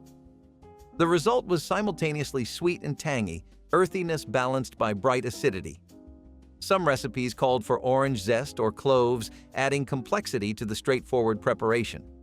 The vibrant color made Harvard Beets a visual dream, adding drama to tables dominated by browns and beiges. Children often resisted at first, but the sweet glaze converted many skeptics. This was practical cooking too, as canned beets worked perfectly fine when fresh ones were unavailable during winter. Harvard Beets represented an era when vegetables were dressed up for company, transformed from everyday nutrition into worthy holiday companions. Glazed turnips were one of Grandma's ways of making stubborn vegetables taste like something worth getting seconds of. She would peel and cube them, then simmer them in a pan with butter, sugar, and a splash of broth or vinegar until they were soft and glossy. The natural bitterness of the turnip mellowed into something sweet and earthy, with a flavor that felt oddly fancy for such a humble root. Glazed turnips were often served beside roasts or ham, especially when the fancier vegetables were too expensive or out of season. It was the kind of dish that showed up quietly, then disappeared just as quietly. No fuss, no leftovers. A lot of kids wrinkled their noses at first, but ended up going back for more. You almost never hear about this recipe now, not even in family newsletters or holiday cookbooks. But there was a time when turnips had their moment, and Grandma made sure of it. It was not about turning vegetables into something they were not. It was about bringing out the best in what you had.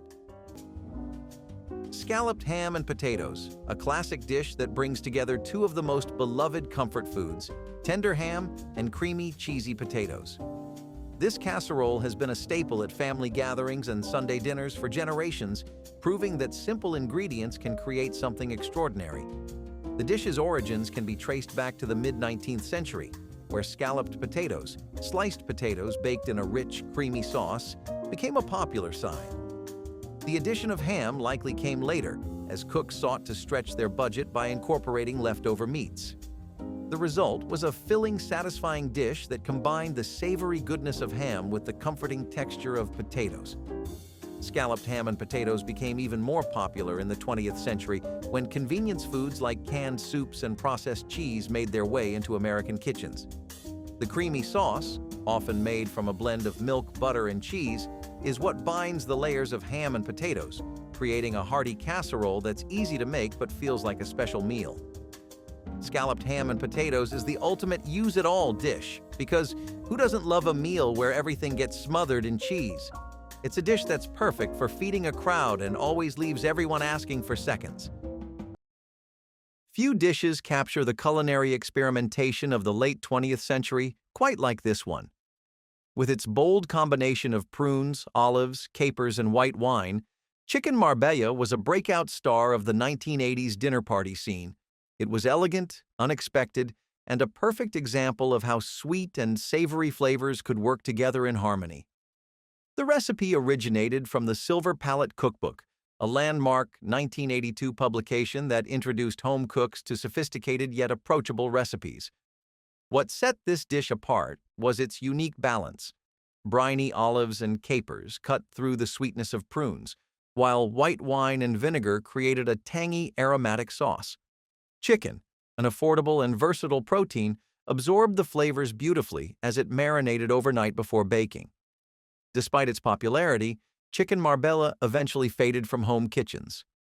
As the 1990s brought a shift toward faster, simpler meals, dishes requiring overnight marination and complex flavor profiles became less common. The rise of international cuisine also introduced new, trendy flavors that overshadowed this once beloved classic. Tornados Rossini is an indulgent reflection of haute cuisine, named after the gourmet aficionado and renowned composer Gioacchino Rossini. Crafted by the legendary chef Auguste Escoffier in Paris, this dish features a medallion of beef tenderloin, cooked in butter and crowned with a slice of sumptuous foie gras. Resting on a crouton that soaks up the juices, the tornados is lavished with a rich Madeira demi-glace that's infused with truffles and finished with butter, then garnished with fresh truffle slices. The preparation of this dish demands precision. The beef tenderloin seared to perfection, the foie gras just melting, and the sauce richly coating each component. Tornados Rossini not only showcases the luxury of its ingredients, but also the skill in combining them to deliver a dish that is as opulent in taste as it is in history. Another item on this list is head cheese. Don't let the name fool you. There's no cheese in head cheese. Instead, it's a terrine or meat jelly made from the flesh of a pig or calf's head. Sounds appetizing, right? Variations of head cheese exist throughout Europe and elsewhere, with differences in preparation and ingredients. A version pickled with vinegar is known as sauce. Head cheese was a way to use every part of the animal, especially during times when food was scarce. It's a dish that's rich in flavor and history, but not exactly a crowd pleaser in modern times. While you might still find it in some specialty delis, it's not the kind of thing you'd bring to a potluck without a disclaimer. Cheeseburger pie was comfort disguised as play. Ground beef browned in a skillet mixed with onion, cheese, and a pour of biscuit batter that baked into a crust both soft and golden. The oven turned it into something special, rich, melty, and nostalgic all at once. It looked like pie but tasted like dinner, a trick that kids adored. The top puffed slightly as it baked, filling the house with the smell of cheddar and bread. It came out bubbly and warm, easy to slice, and even easier to love. For working moms, it was dinner done fast, full of flavor and full of heart. It made something ordinary feel brand new, the kind of dish that erased the day's exhaustion in one bite. The leftovers reheated perfectly, if there were any.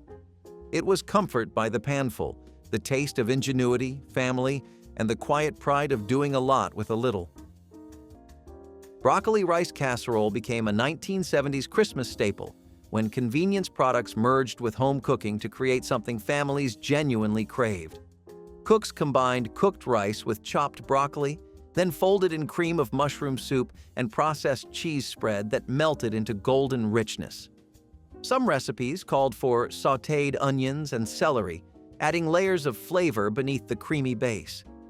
The mixture was baked until bubbling around the edges, the top developing golden spots where cheese had caramelized.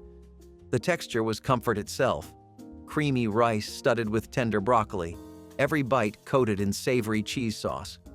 Children who refused plain broccoli would eat it gladly when disguised in this casserole, making it a parental victory as much as a side dish. The recipe appeared in community cookbooks across America. Broccoli rice casserole represented an era when processed ingredients were celebrated, when feeding families well meant using every shortcut available. Creamed cucumbers were a summertime staple, cool, tangy, and surprisingly comforting.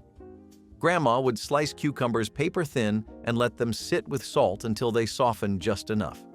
Then she would stir in a mixture of cream, vinegar, sugar, and dill to create a light, soupy dressing that clung to every bite. Served cold in a glass bowl, creamed cucumbers were the answer to long, hot days and heavy main dishes. They were crisp, clean, and a little bit indulgent in their own way. You could eat them with fried chicken, pork chops, or all on their own with a slice of bread. It was one of those recipes that looked effortless but had just the right balance of flavors.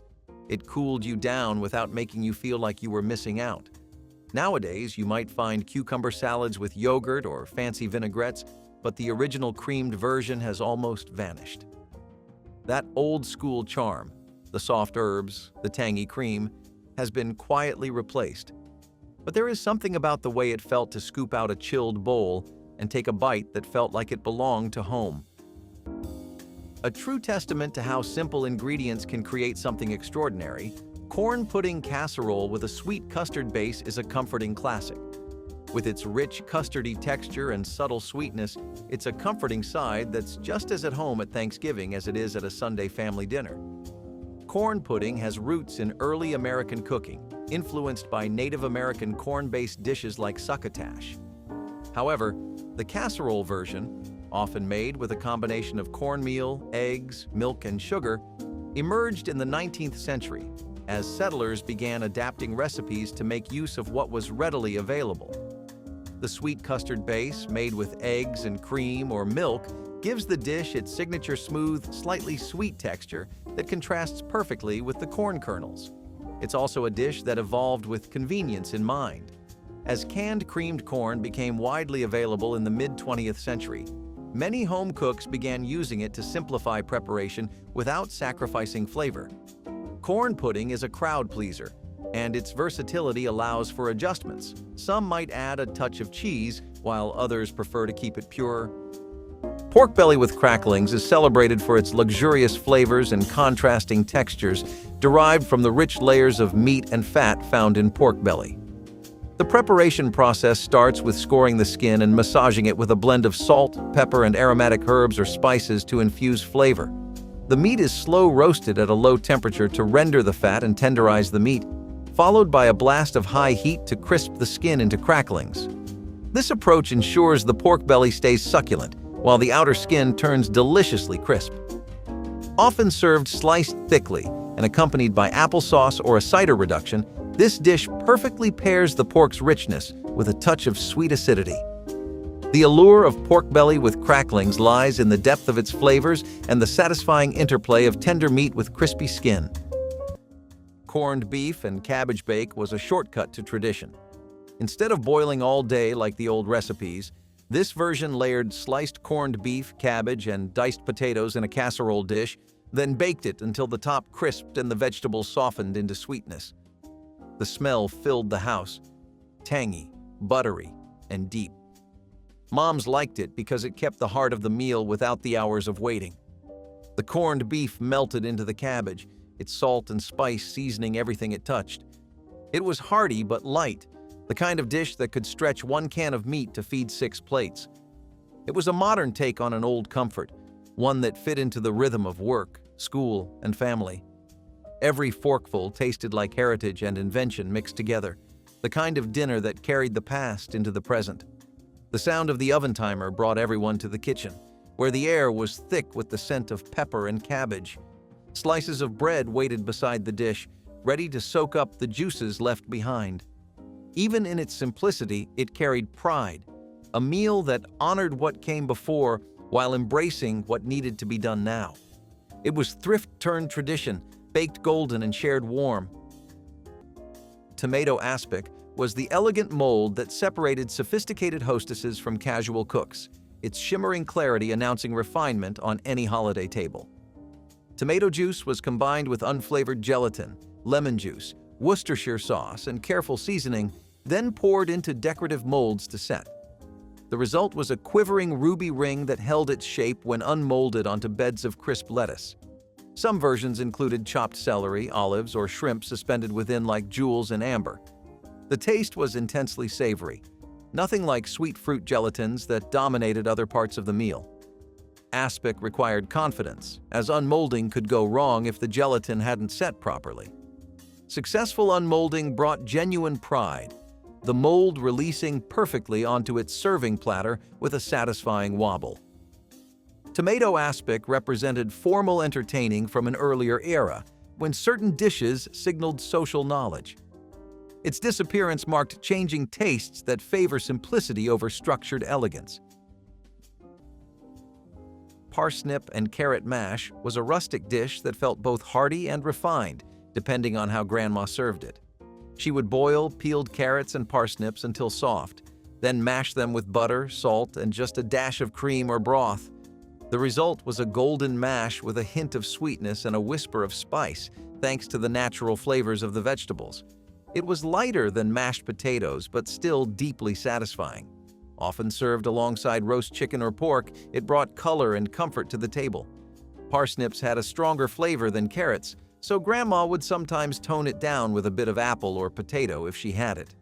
The mash was served hot, usually with a pat of butter melting into the top, and it filled the kitchen with a rich, earthy smell. These days, most people skip parsnips altogether or never think to mash them. But this was a dish that stretched garden roots into something nourishing and beautiful. It was humble food made with care, and that made all the difference. Spanish rice with tomatoes and green peppers, a flavorful side dish that has graced American tables for decades. Despite its name, it's actually more of a Mexican-American creation, born out of the fusion of traditional Spanish and Mexican cooking. The rich, savory base comes from simmering rice in a seasoned tomato sauce, with green peppers adding a touch of sweetness and color.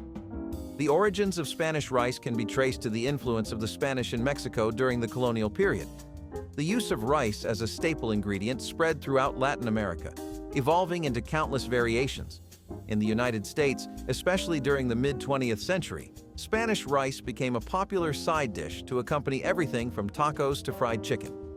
The addition of green peppers, onions, and garlic to the dish added layers of flavor that made it even more satisfying.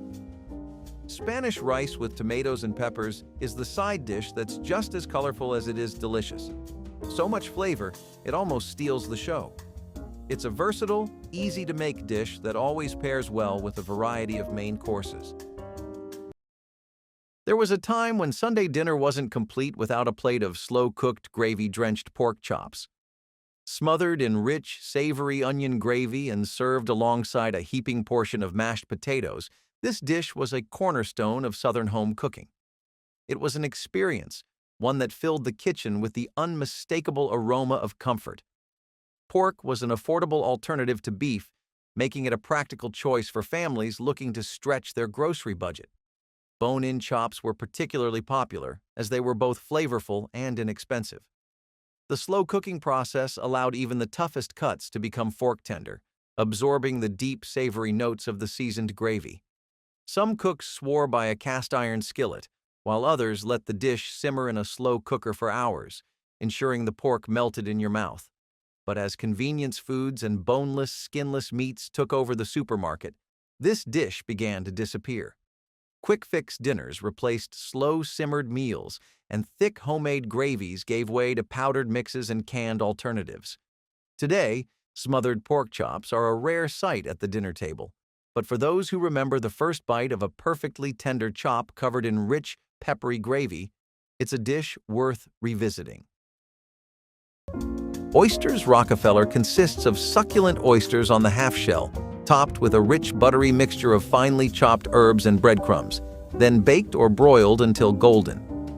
Originating in 1899 at Antoine's in New Orleans, one of America's historic restaurants, the dish's exact recipe remains a secret but typically includes spinach, celery, and sometimes an anise-flavored liqueur, creating a luxurious topping.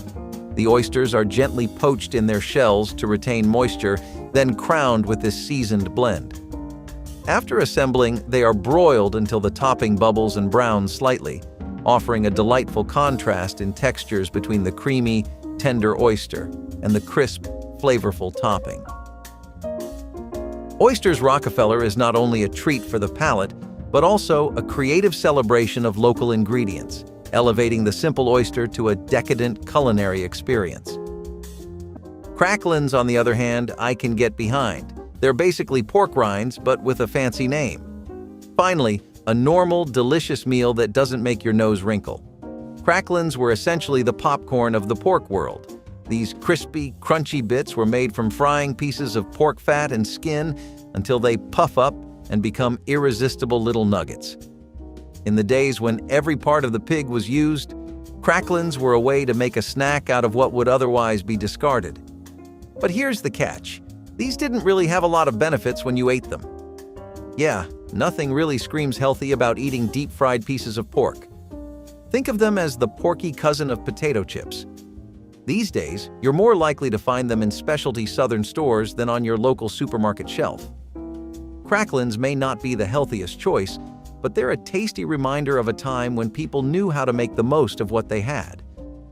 Hot German potato salad brought old-world tradition to American Christmas tables. Its warm, tangy dressing a welcome contrast to cold, mayonnaise-based versions. Cooks sliced boiled potatoes while still warm, knowing they absorbed flavors better than cold ones. Bacon was fried crisp in cast iron, then removed while its fat became the base for a dressing of vinegar, sugar, and mustard. Sliced onions softened in the hot grease before potatoes joined the pan, tumbled gently to coat every piece. The bacon was crumbled back in at the last moment to preserve its crunch. Served warm in crockery bowls, this salad steamed on holiday buffets alongside cold cuts and roasted meats. The sweet-sour balance cut through rich holiday foods perfectly. German immigrant families passed down precise vinegar-to-sugar ratios, each household believing theirs achieved harmony. Children who normally resisted potato salad often loved this version, won over by the bacon and warmth. Hot German potato salad represented heritage on the plate, connecting American celebrations to European roots. Potatoes. Anna looked like something you would see at a fancy restaurant, but Grandma made it with nothing more than a sharp knife, a heavy pan, and a little patience.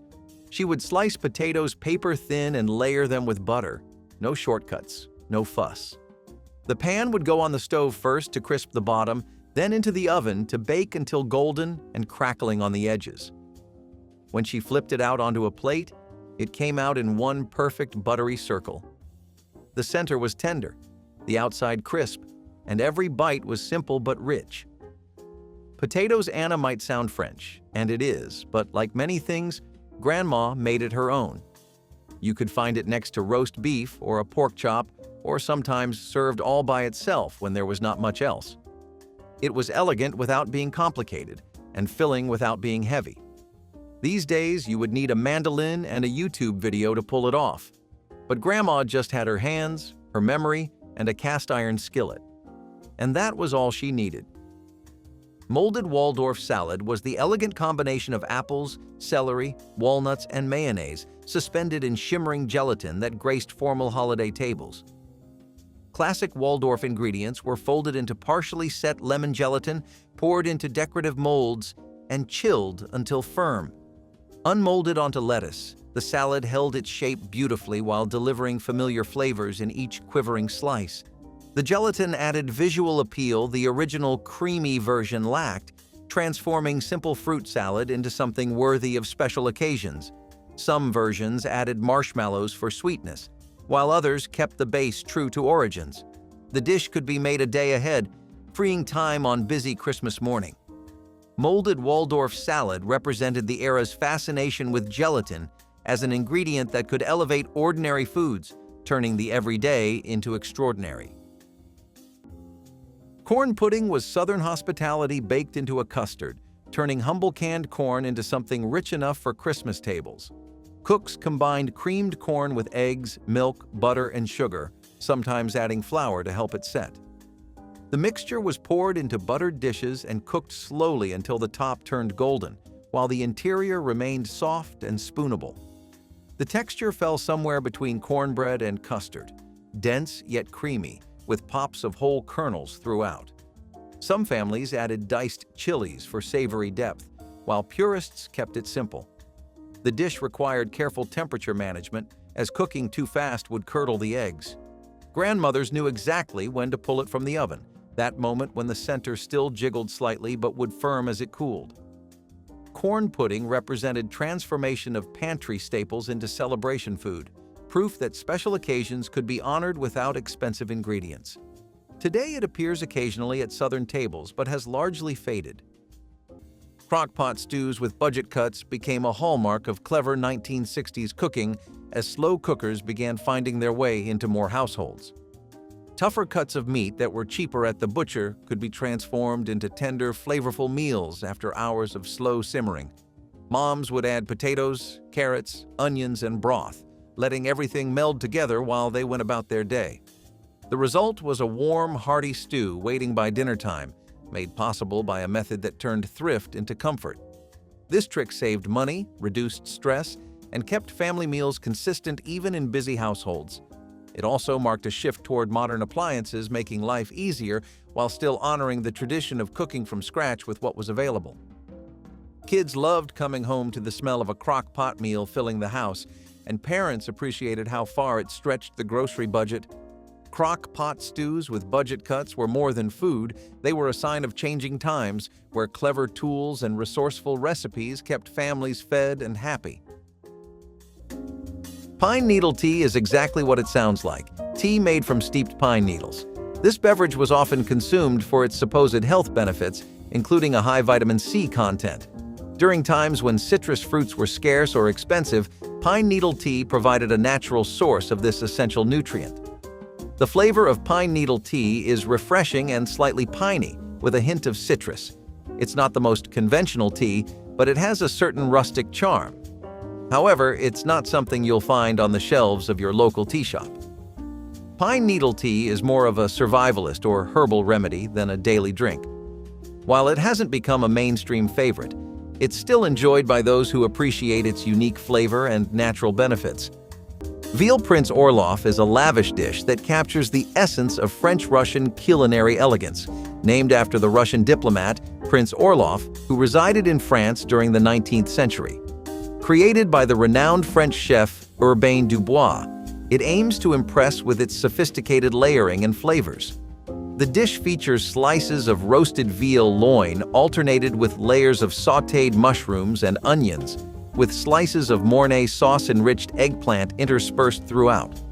It is then crowned with more Mornay sauce, baked until bubbly and golden. This intricate preparation not only showcases the delicate flavors of veal, but also the creamy texture of the Mornay sauce, making it a dish that stands out in both taste and presentation.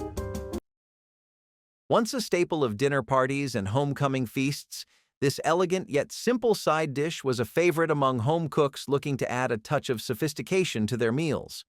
Crisp, tender green beans, lightly sautéed in butter and finished with toasted almonds, struck the perfect balance between freshness and richness. Green beans were one of the most accessible vegetables in American kitchens. Whether fresh, frozen, or canned, they were affordable and widely available year-round. Almonds, though slightly more expensive, were used sparingly, adding a crunchy contrast without overwhelming the dish. The preparation was straightforward. The beans were quickly blanched to preserve their bright color and firm texture, then tossed in a buttery skillet with slivered almonds for a nutty, golden brown finish. Some recipes included a squeeze of lemon or a sprinkle of garlic for extra depth. But as convenience cooking took hold, green bean almondine slowly faded from dinner tables. Canned green bean casseroles, loaded with processed ingredients, became the new standard, and simple, fresh preparations were overlooked in favor of heavier, creamier alternatives. Fish sticks, those crispy, golden-breaded delights, have been a fixture of American family dinners since the mid-20th century. While their origins date back to the early 1950s, when commercial frozen food production boomed, fish sticks quickly became a go-to for busy families. Made from white fish, typically cod or pollock, these little rectangular pieces of seafood are battered and deep-fried to perfection, making them as crunchy on the outside as they are tender on the inside. The classic pairing of fish sticks with tartar sauce elevates the meal. Tartar sauce, a tangy combination of mayonnaise, pickles, and lemon juice, adds a creamy contrast to the crispy fish. While the sauce has its roots in French cuisine, it became a beloved accompaniment to fish and chips, and later to fish sticks in the U.S.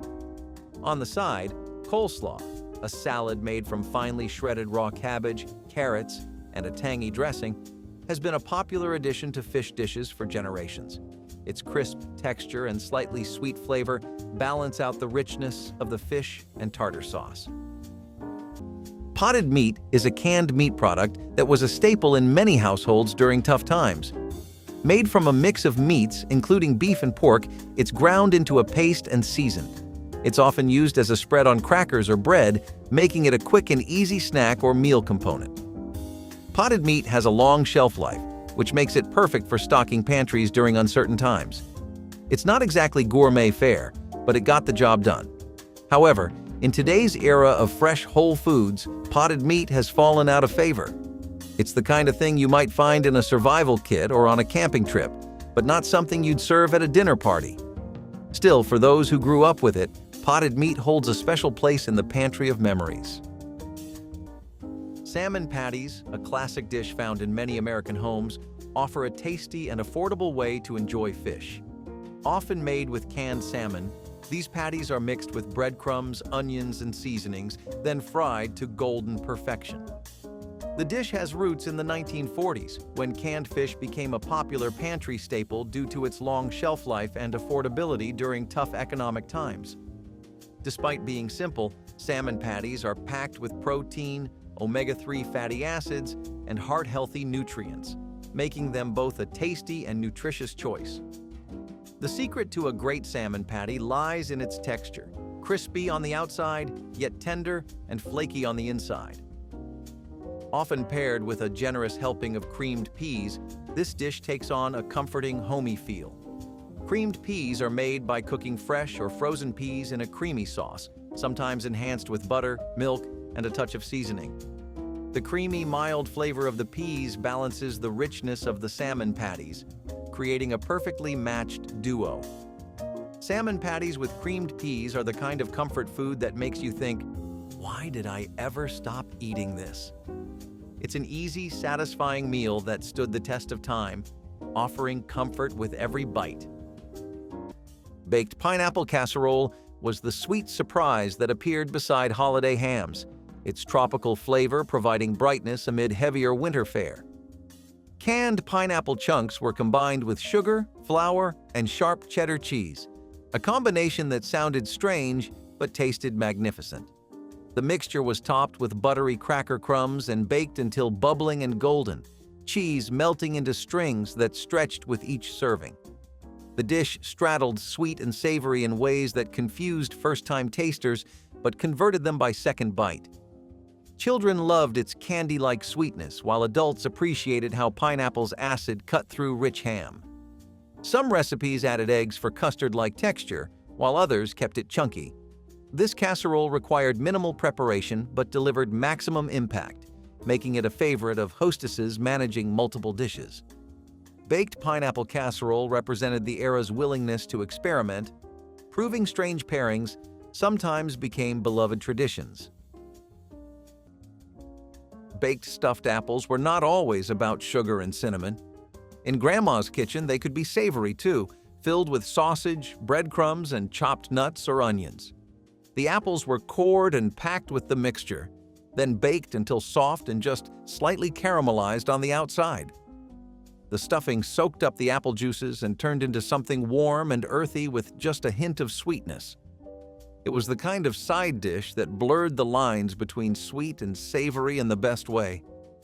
Served with pork chops or roast poultry, it brought balance and surprise to the plate. You might have seen them during holidays or Sunday dinners when Grandma wanted to offer something memorable. They looked beautiful too, rustic and golden, with a scent that filled the kitchen. Nowadays, we think of apples as pie or snack food, not as a vehicle for stuffing. But once upon a time, they held more than sugar. They held creativity, thrift, and a kind of elegance we do not always recognize anymore.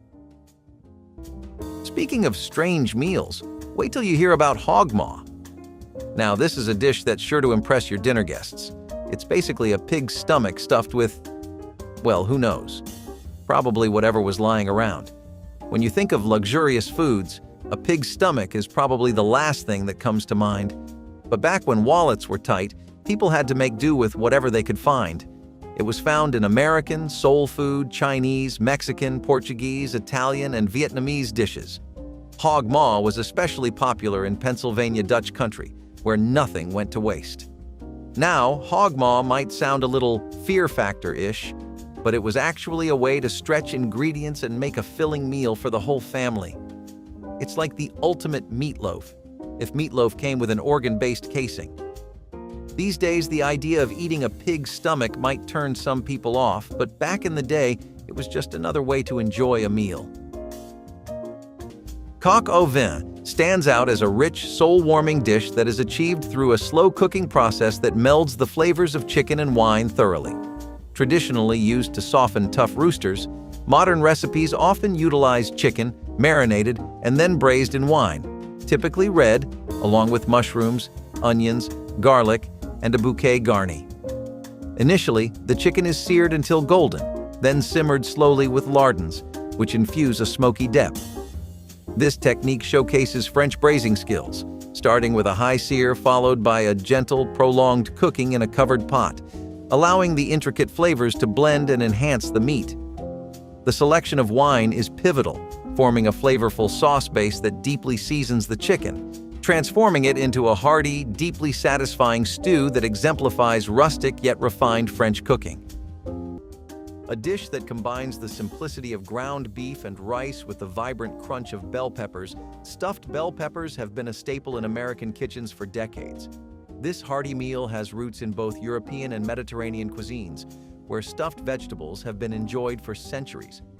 In the US, it became a popular choice for families during the 1950s, with ground beef as the primary filling. The dish is incredibly versatile. Ground beef is often seasoned with onions, garlic, and spices, then mixed with rice to create a filling that's packed into hollowed-out bell peppers. The peppers, typically red, green, or yellow, hold the filling and become tender when baked, infusing the entire dish with a sweet, smoky flavor. While some recipes call for tomato sauce or cheese to top the peppers, others leave them as is, letting the natural flavors shine through. This dish is perfect for using up leftovers or for a simple, budget-friendly dinner. Stuffed bell peppers are like a dinner with everything in one package, just like a meal wrapped up with a bow. Once a staple of working-class kitchens, this hearty one-dish meal was built on the kind of ingredients that stretched a family's budget without sacrificing flavor.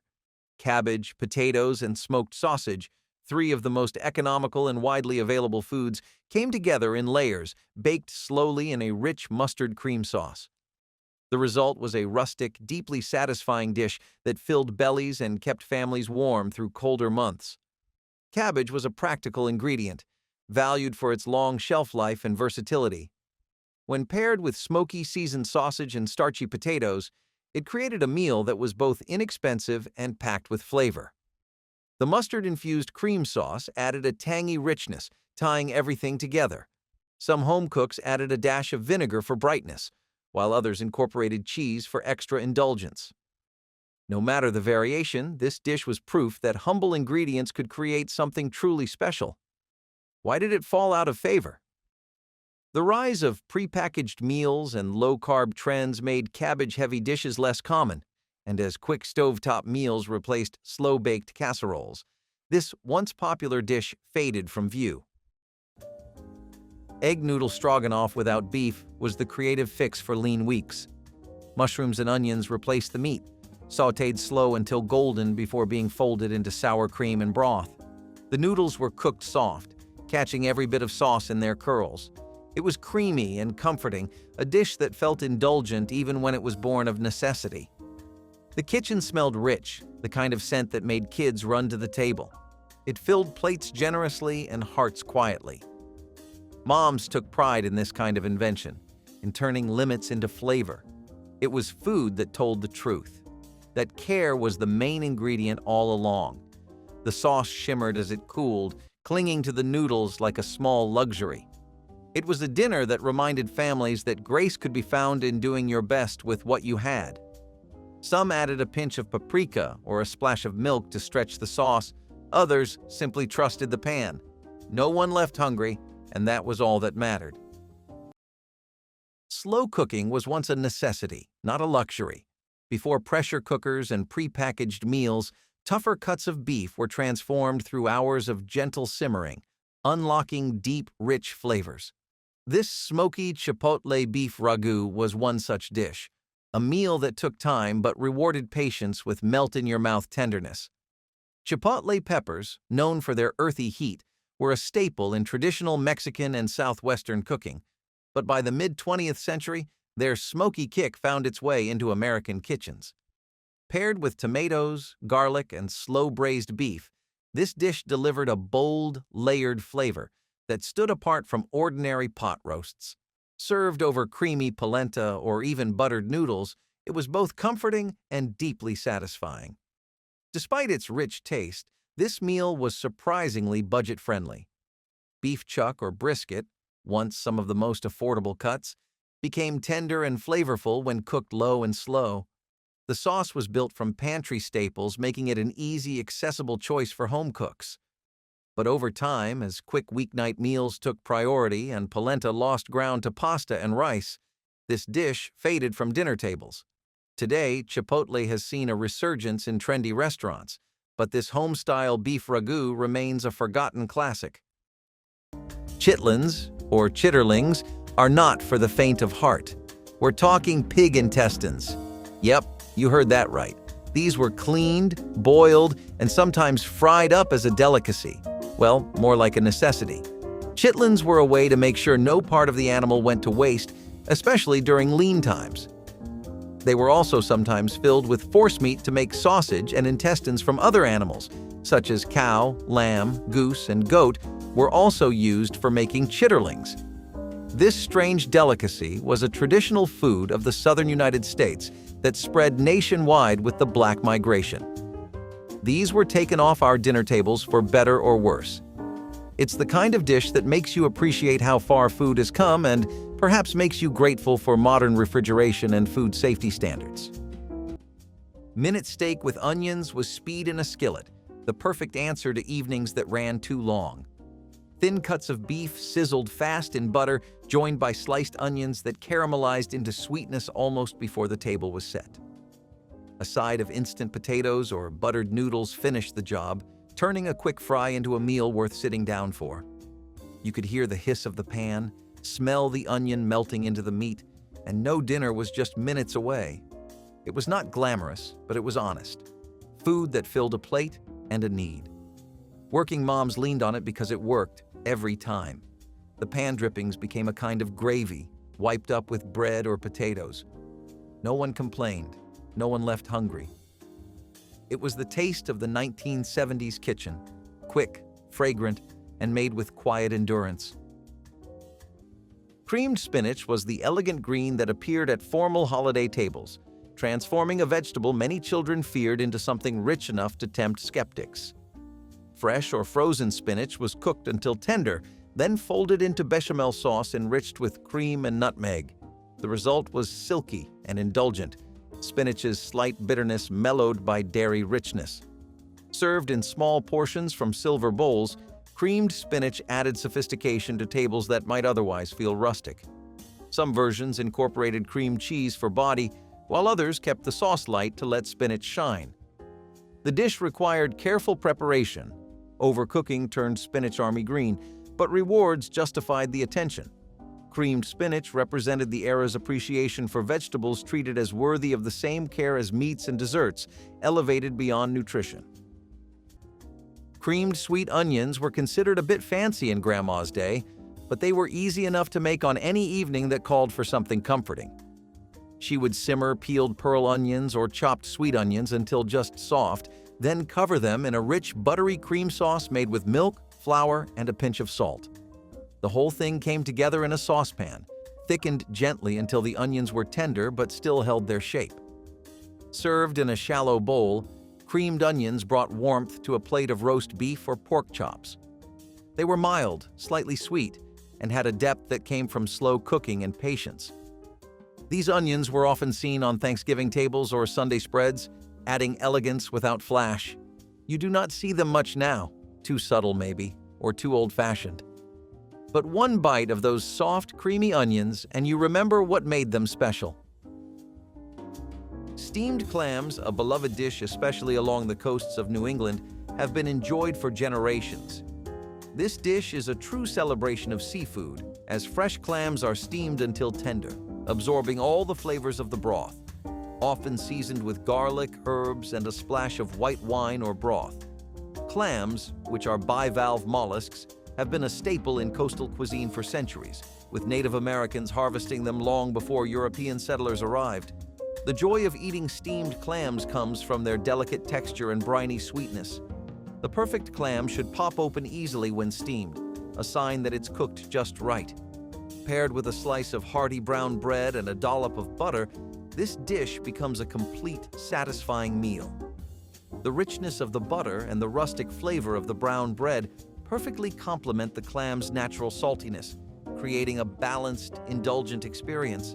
Steamed clams with brown bread, because sometimes the best meals are the ones that come with their own dipping sauce. The dish reflects the simplicity of coastal living, proving that the freshest ingredients often make the most memorable meals. Whether served as an appetizer or a main course, steamed clams with brown bread and butter remain a timeless favorite, offering a taste of the sea with every bite. For generations, baked cod was a dependable, no-fuss dinner, particularly in coastal and New England households. Light, flaky, and mild in flavor, cod was one of the most affordable fish available, making it a practical choice for families looking to put a nutritious meal on the table without overspending. Topped with a crisp breadcrumb and herb crust, this dish was both simple and satisfying, proof that great cooking didn't need to be complicated. Cod's popularity was tied to its abundance. Throughout much of the 20th century, fresh or frozen cod was readily available at grocery stores and fish markets, and it didn't require elaborate preparation. A coating of breadcrumbs, butter, and fresh herbs locked in moisture while creating a crunchy golden brown topping. Baked rather than fried, this dish had a lighter texture, making it a favorite among those who wanted something hearty without being heavy. So why did it disappear? Overfishing led to shortages, making cod more expensive, and as frozen fish sticks and pre-breaded fillies flooded supermarkets, many home cooks stopped preparing fish from scratch. Crown roast of lamb is an exquisite dish often reserved for special occasions and holiday feasts. This majestic preparation involves arranging racks of lamb into a circular shape that resembles a crown, with ribs pointing skyward. It's seasoned with a mix of rosemary, garlic, and thyme, both in the marinade and as a rub applied before roasting. To enhance its flavor and retain moisture, the crown center is typically filled with a stuffing composed of breadcrumbs, minced garlic, herbs, and occasionally dried fruits like apricots or cranberries.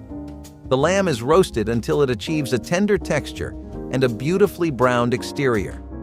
Precision in tying the racks together ensures the roast cooks evenly. To perfect its presentation, chefs often cover the tips of the ribs with foil during roasting to prevent charring. This dish not only dazzles as a culinary delight, but also stands as a festive centerpiece, symbolizing celebration and feasting. Canned salmon patties were the ocean's answer to tight budgets. The can opener clicked, the fish flaked apart, and with an egg, a bit of onion, and crushed crackers, dinner took shape. Each patty hit the hot skillet with a sizzle, turning golden and crisp at the edges. The smell was rich and savory, the kind of aroma that promised something satisfying even before the first bite. Served with mashed potatoes and peas, it made a plate that looked like comfort itself. The outside was crunchy, the inside soft and tender, holding just enough salt to remind you of the sea. It was the kind of meal that didn't need explaining. Everyone just knew it would be good. Moms loved how fast it came together, how far one can could go. The leftovers, if there were any, made fine sandwiches the next day. It was proof that thrift could taste elegant when cooked with care. Vegetable and cheese quiche was quiet elegance in a busy world. Frozen pie crusts were filled with beaten eggs, leftover vegetables, and shredded cheese, baked until puffed and golden. The kitchen smelled of butter and warmth, the kind that slowed everything down for a moment. It was beautiful on the table, bright with color and soft inside. Moms made it when they needed something light but lovely, proof that even exhaustion could produce grace. Each slice was tender, rich, and full of small victories. It was nourishment and pride in equal measure. Every bite said what words could not, that love, even tired love, was still love. The first slice always held the most promise, the crust flaking just right, the cheese stretching softly beneath the fork. Kids often did not realize they were eating leftovers. It felt like something special. In truth, it was a gift, crafted from care, patience, and the quiet art of making something beautiful from what remained. Some of the best dishes come from necessity, and few ingredients are as dependable as potatoes. For generations, scalloped potatoes were a staple at homecoming dinners, potlucks, and Sunday feasts. Thinly sliced and baked in a rich, velvety sauce, they were a testament to the idea that simple ingredients, when treated right, could feel downright luxurious. Potatoes were the backbone of many American kitchens. They were cheap, easy to store, and could feed an entire family without much effort. The addition of a creamy sauce, made from milk, butter, and a touch of garlic, elevated this humble dish into something special. Some versions kept it simple, while others included layers of cheese, turning it into a gooey, golden masterpiece. Either way, it was a comforting, belly-filling side that paired well with just about any main course. The cooking process required patience. Proper scalloped potatoes weren't rushed. Each layer had to absorb the sauce, and the top needed time to develop that perfect golden crust. But as boxed potato mixes and instant gratins took over, homemade scalloped potatoes started to fade from dinner tables. Bologna and potato fry-up was the dinner of last resort that no one complained about. Sliced bologna browned in a skillet until the edges curled, joined by cubed potatoes that fried crisp in the same pan. The onions went in next, sizzling in the leftover grease, filling the kitchen with that unmistakable scent of survival and satisfaction. Salt, pepper, and maybe a little mustard were all it needed to come alive. It was cheap, quick, and filling. The kind of meal that got families through those long stretches between paydays. Kids loved the salty flavor. Parents loved that it cost almost nothing and still felt like home. The sound of the spatula scraping the skillet became a kind of evening music, steady and sure. It was not a recipe so much as a rhythm, one born of practicality and pride. Creamed pearl tapioca was a dish that confused most people the first time they saw it, but it had a quiet charm that stuck. Grandma would cook the tiny pearls slowly until they turned translucent and soft, then fold them into a thick, savory base with cheese, onions, or even bits of ham or mushrooms. It was like a casserole crossed with a pudding. Strange, but comforting. The texture was warm and creamy, with a soft bite that held everything together. You would not find it on many dinner tables today, but back then, it was a way to stretch ingredients and use up pantry staples in unexpected ways. It was often baked until the top turned golden and set, then scooped onto the plate beside a roast or served in ramekins for something a little more refined. It had a richness that felt out of place for how inexpensive it was to make. Most people remember tapioca as a sweet dessert, but this version belonged to the savory world, and it was a world all its own. A staple of potlucks, homecoming dinners, and weeknight meals, this creamy, cheesy bake was the ultimate comfort food. With its simple ingredients and easy preparation, cheddar broccoli rice bake became a go-to for busy home cooks looking to feed a crowd on a budget. Rice was one of the most affordable pantry staples, stretching meals and adding heartiness without costing much. Broccoli, whether fresh or frozen, provided a touch of green and a hint of nutrition. But the real star was the cheese sauce, a rich, velvety mixture made with cheddar, milk, and often a can of condensed soup for convenience. Some variations added a crunchy topping like buttered breadcrumbs or crushed crackers for an extra layer of texture.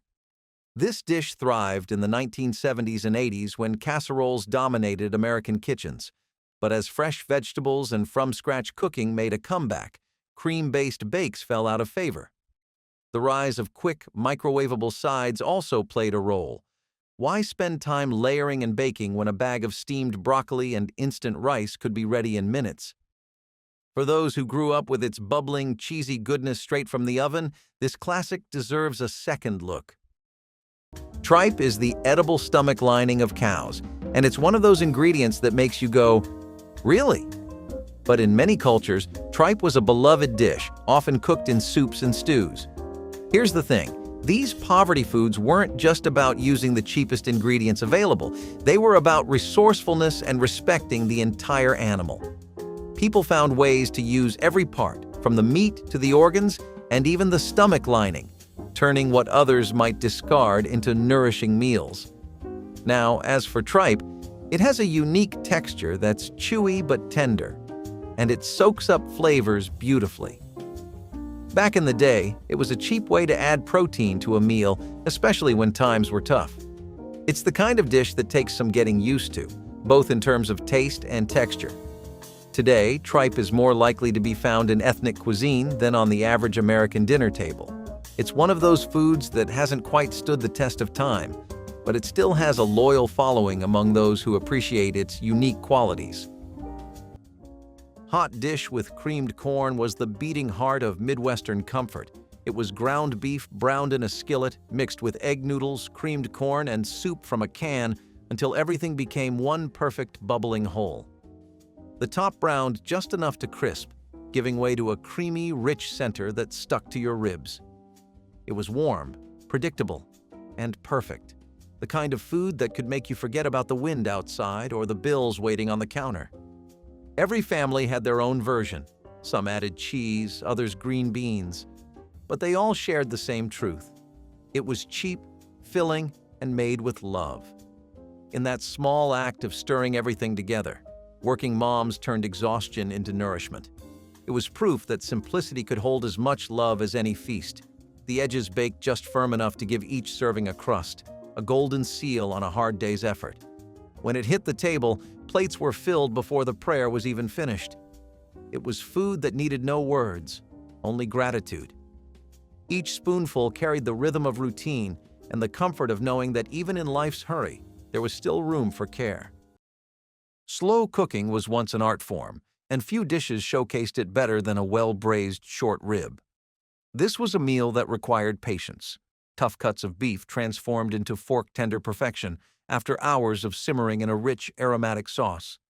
Deeply savory, fall-off-the-bone ribs were the reward for anyone willing to wait. Short ribs were once considered a budget cut, prized not for their tenderness, but for their flavor when cooked properly. Unlike steaks or roasts, these ribs needed time and care to break down the tough connective tissue. The solution was a slow braise in red wine, broth, and aromatic vegetables. Over several hours, the flavors deepened, and the meat absorbed every note of the wine's richness, creating a dish that was as elegant as it was hearty. For much of the 20th century, this was a homecoming dinner classic, perfect for cold evenings and special occasions. But as cooking habits changed, so did the popularity of slow-braised dishes. People wanted quick meals, not ones that took all afternoon. Short ribs also became more expensive as demand for premium beef cuts soared, making them less common in everyday kitchens. Next up, we have cicadas. Yes, you heard that right. Cicadas. These insects were eaten during times of food scarcity, offering a protein-rich snack when other food sources were limited. Cicadas are actually quite nutritious, with a nutty flavor that's often compared to almonds or shrimp. Eating insects might sound strange to some, but it's a common practice in many cultures around the world. Cicadas, in particular, were a seasonal delicacy in certain regions, collected and cooked in various ways. In modern times, the idea of eating bugs hasn't quite caught on in the mainstream Western diet, although there's a growing interest in edible insects as a sustainable protein source. Cicadas may not have stood the test of time as a popular food, but they remain a fascinating part of culinary history. Canned ham glazed bake turned an ordinary evening into something that felt almost like a holiday.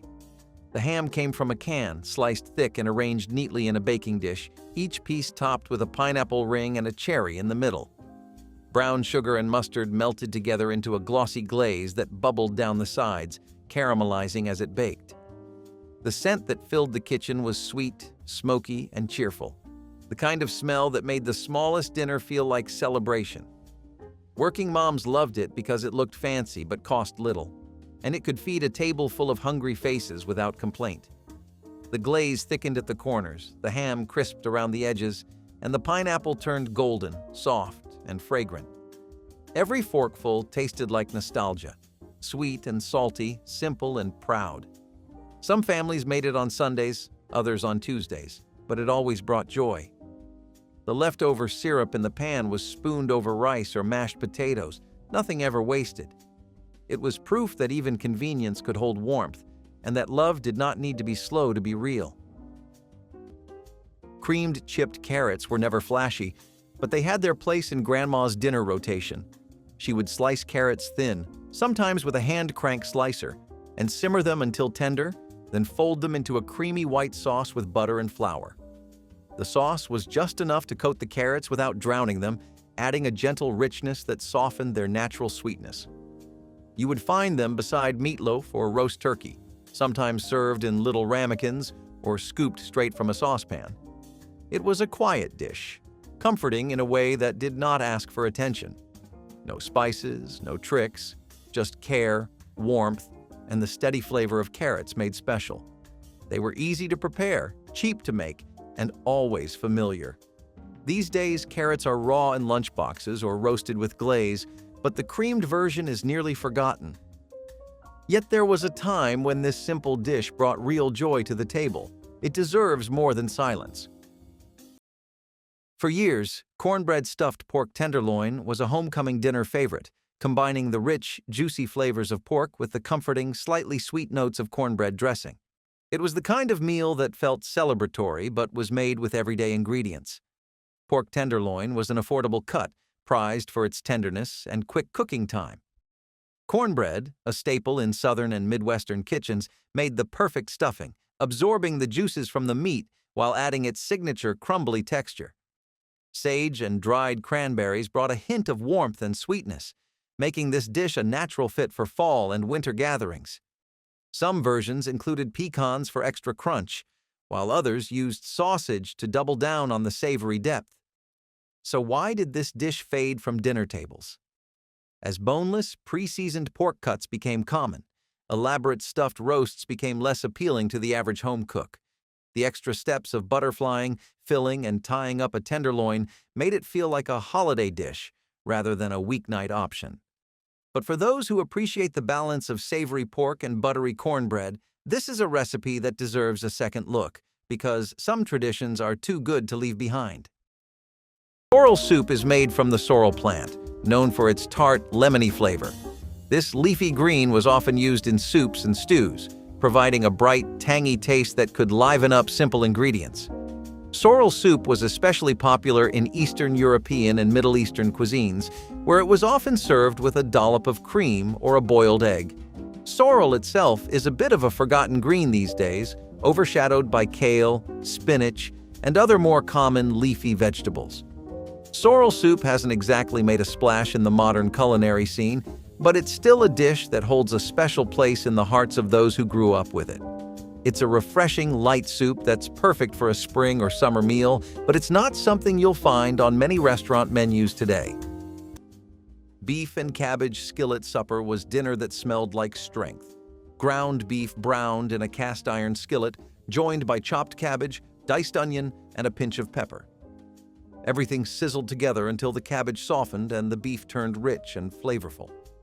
The steam fogged the kitchen window, the air thick with the scent of home. It was hearty but light, a full meal in one pan, made for nights when everyone was too tired for fuss. The cabbage soaked up all the juices, creating something between a stew and a stir-fry long before stir-fry was ever trendy. A few splashes of vinegar gave it brightness. A spoon of sugar softened the bite. It was both humble and bold, the perfect balance of thrift and taste. Every bite carried the memory of work boots by the door and quiet gratitude at the table. It was not just dinner. It was survival turned satisfying. Three-bean salad appeared at nearly every holiday gathering throughout the 1970s, its colorful layers making it as beautiful as it was economical. Green beans, yellow wax beans, and kidney beans were drained from cans and combined with sliced onions and bell peppers in large glass bowls. A marinade of oil, vinegar, sugar, and spices was poured over everything. Then the salad rested overnight while flavors melded. The result was tangy and crisp, each bean variety offering different texture and color. What made three-bean salad practical was its cost. Canned beans were inexpensive, and the salad stretched to feed crowds without straining budgets. It traveled well, too, making it a potluck favorite that arrived looking good. The dish required no heating and could sit at room temperature through long gatherings. Three-bean salad proved that simple preparations from pantry staples could earn places on festive tables alongside more elaborate offerings. Vegetable chowder with saltines was soup born from imagination. A few cans of mixed vegetables, a splash of milk, a knob of butter, and a spoon of flour turned into something creamy, hearty, and full of care. Potatoes made it thick, corn made it sweet, and a crumble of saltines on top made it complete. The smell was soft and warm, like milk steaming beside a stove. It filled bowls that had seen better days and hearts that just needed something kind.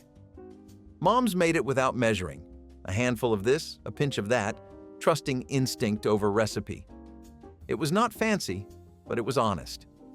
You could taste the effort in every spoonful. Children dipped crackers into the bowl until only a few crumbs remained, proof that love had been served again. It was the art of enough, simmered slowly and shared quietly. Spiced crab apples were the garnish that elevated holiday platters from ordinary to elegant, their deep ruby color and clove-studded skins announcing celebration. Whole crab apples were simmered in sweetened vinegar syrup infused with cinnamon sticks, cloves, and allspice until they turned translucent and tender. The fruits were packed into jars with their spiced liquid and stored for weeks, improving as flavors concentrated. Come Christmas, they were arranged around roasts and hams like edible jewels, their glossy skins catching candlelight beautifully.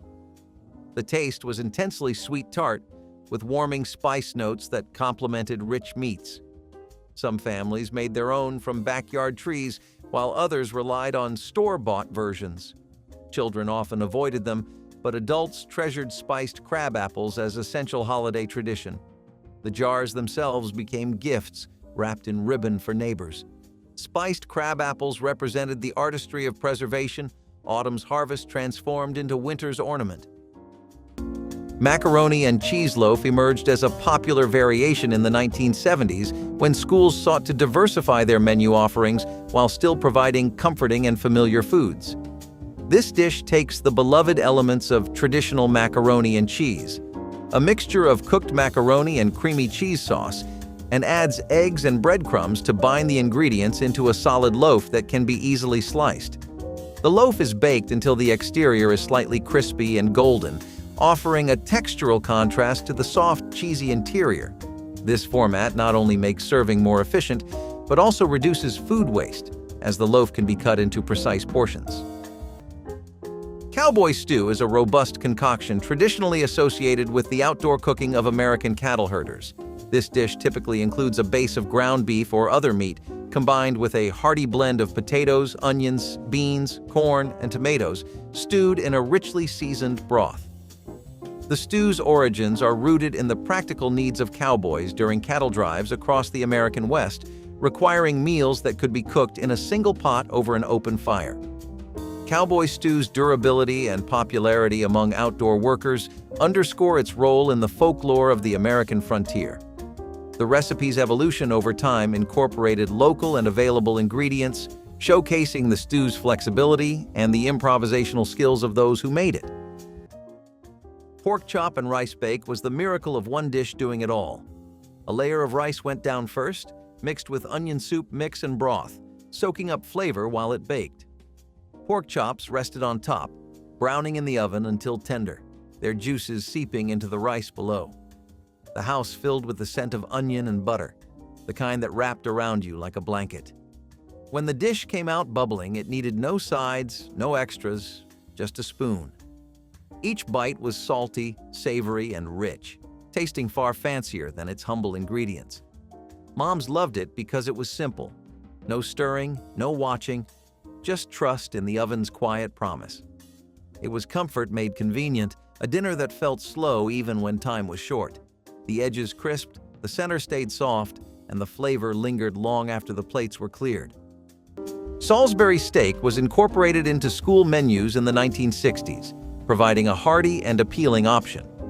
Named after Dr. James H. Salisbury, who advocated a meat-centric diet, it features ground beef mixed with eggs, breadcrumbs, and spices, shaped into patties and simmered in gravy. This method of preparation allows for bulk cooking, ideal for school settings where efficiency and volume are necessary.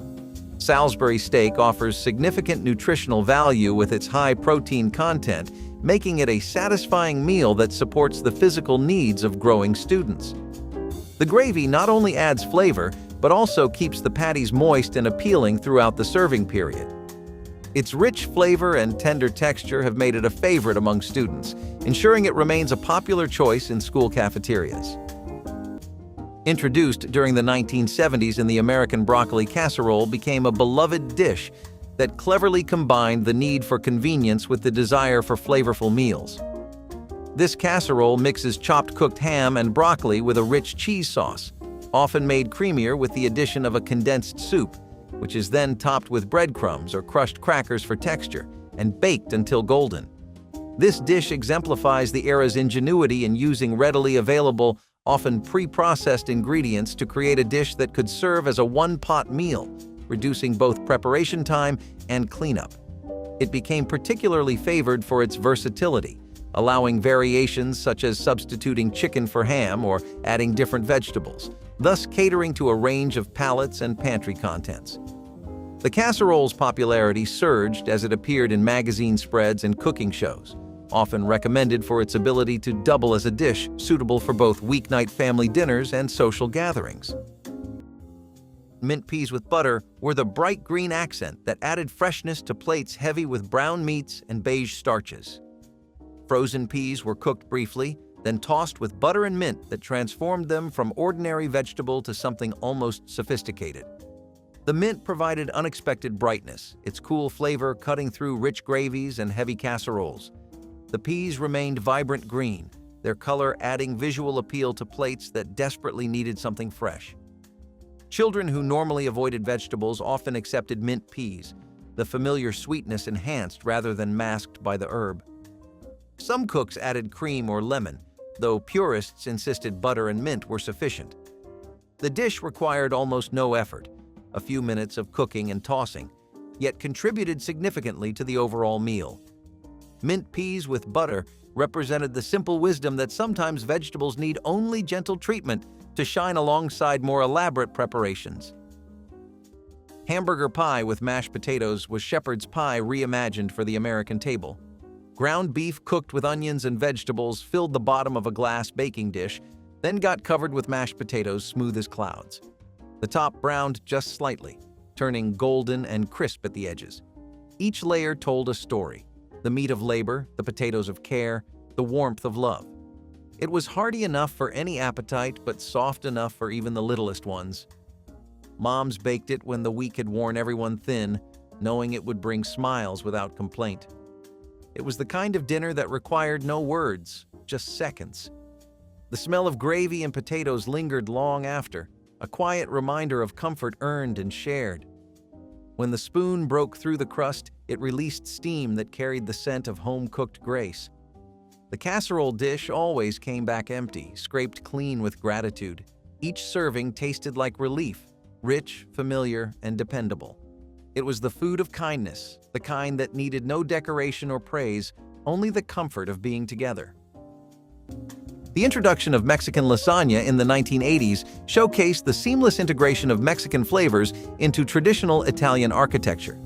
This layered delight swaps out standard lasagna noodles for tortillas and the usual marinara for a zesty salsa, layering ground beef seasoned with taco spices, refried beans, and plenty of cheese.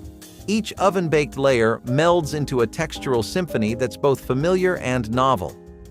This dish not only catered to the growing American appetite for global flavors, but also provided a fun, festive twist on the classic lasagna, making it a favored choice at dinner parties and family nights. Its preparation, often involving family members in the assembly process, turned cooking into an interactive experience, further solidifying its popularity. Cabbage rolls trace their roots to Eastern European cuisines, brought to the United States by immigrant communities.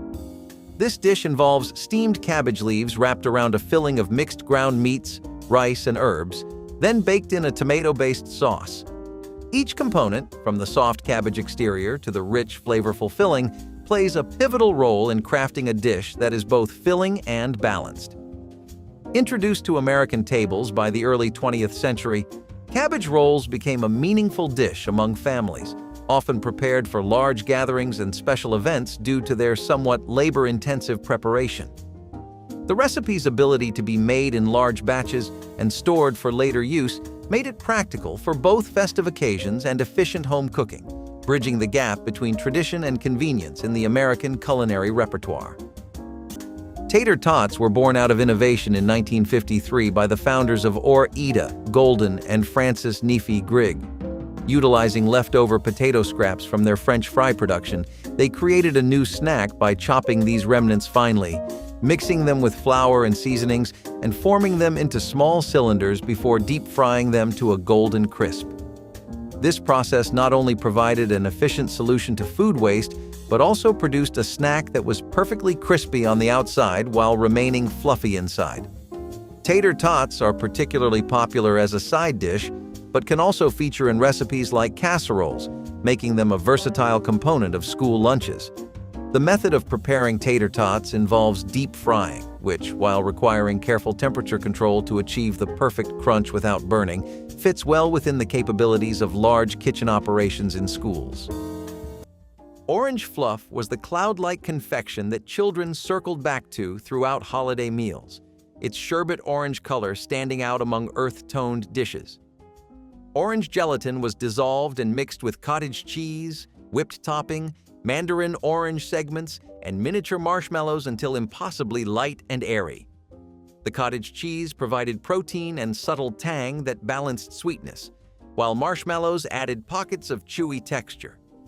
Chilled until set, but still soft, Orange Fluff was served in glass bowls where its sunset color glowed invitingly. Some versions added crushed pineapple or chopped pecans, but purists kept the base simple. The dish required no cooking and could be assembled days ahead, perfect for busy holiday schedules. Children often asked for Orange Fluff specifically, knowing it would appear at Thanksgiving and Christmas without fail. Orange Fluff represented the era's love of convenience desserts dressed up as salads, occupying that sweet spot between side dish and treat. Which forgotten meal from the 70s would you bring back to your table? Share your memories in the comments, hit that like button, and subscribe so we can keep rescuing these delicious dishes from the past.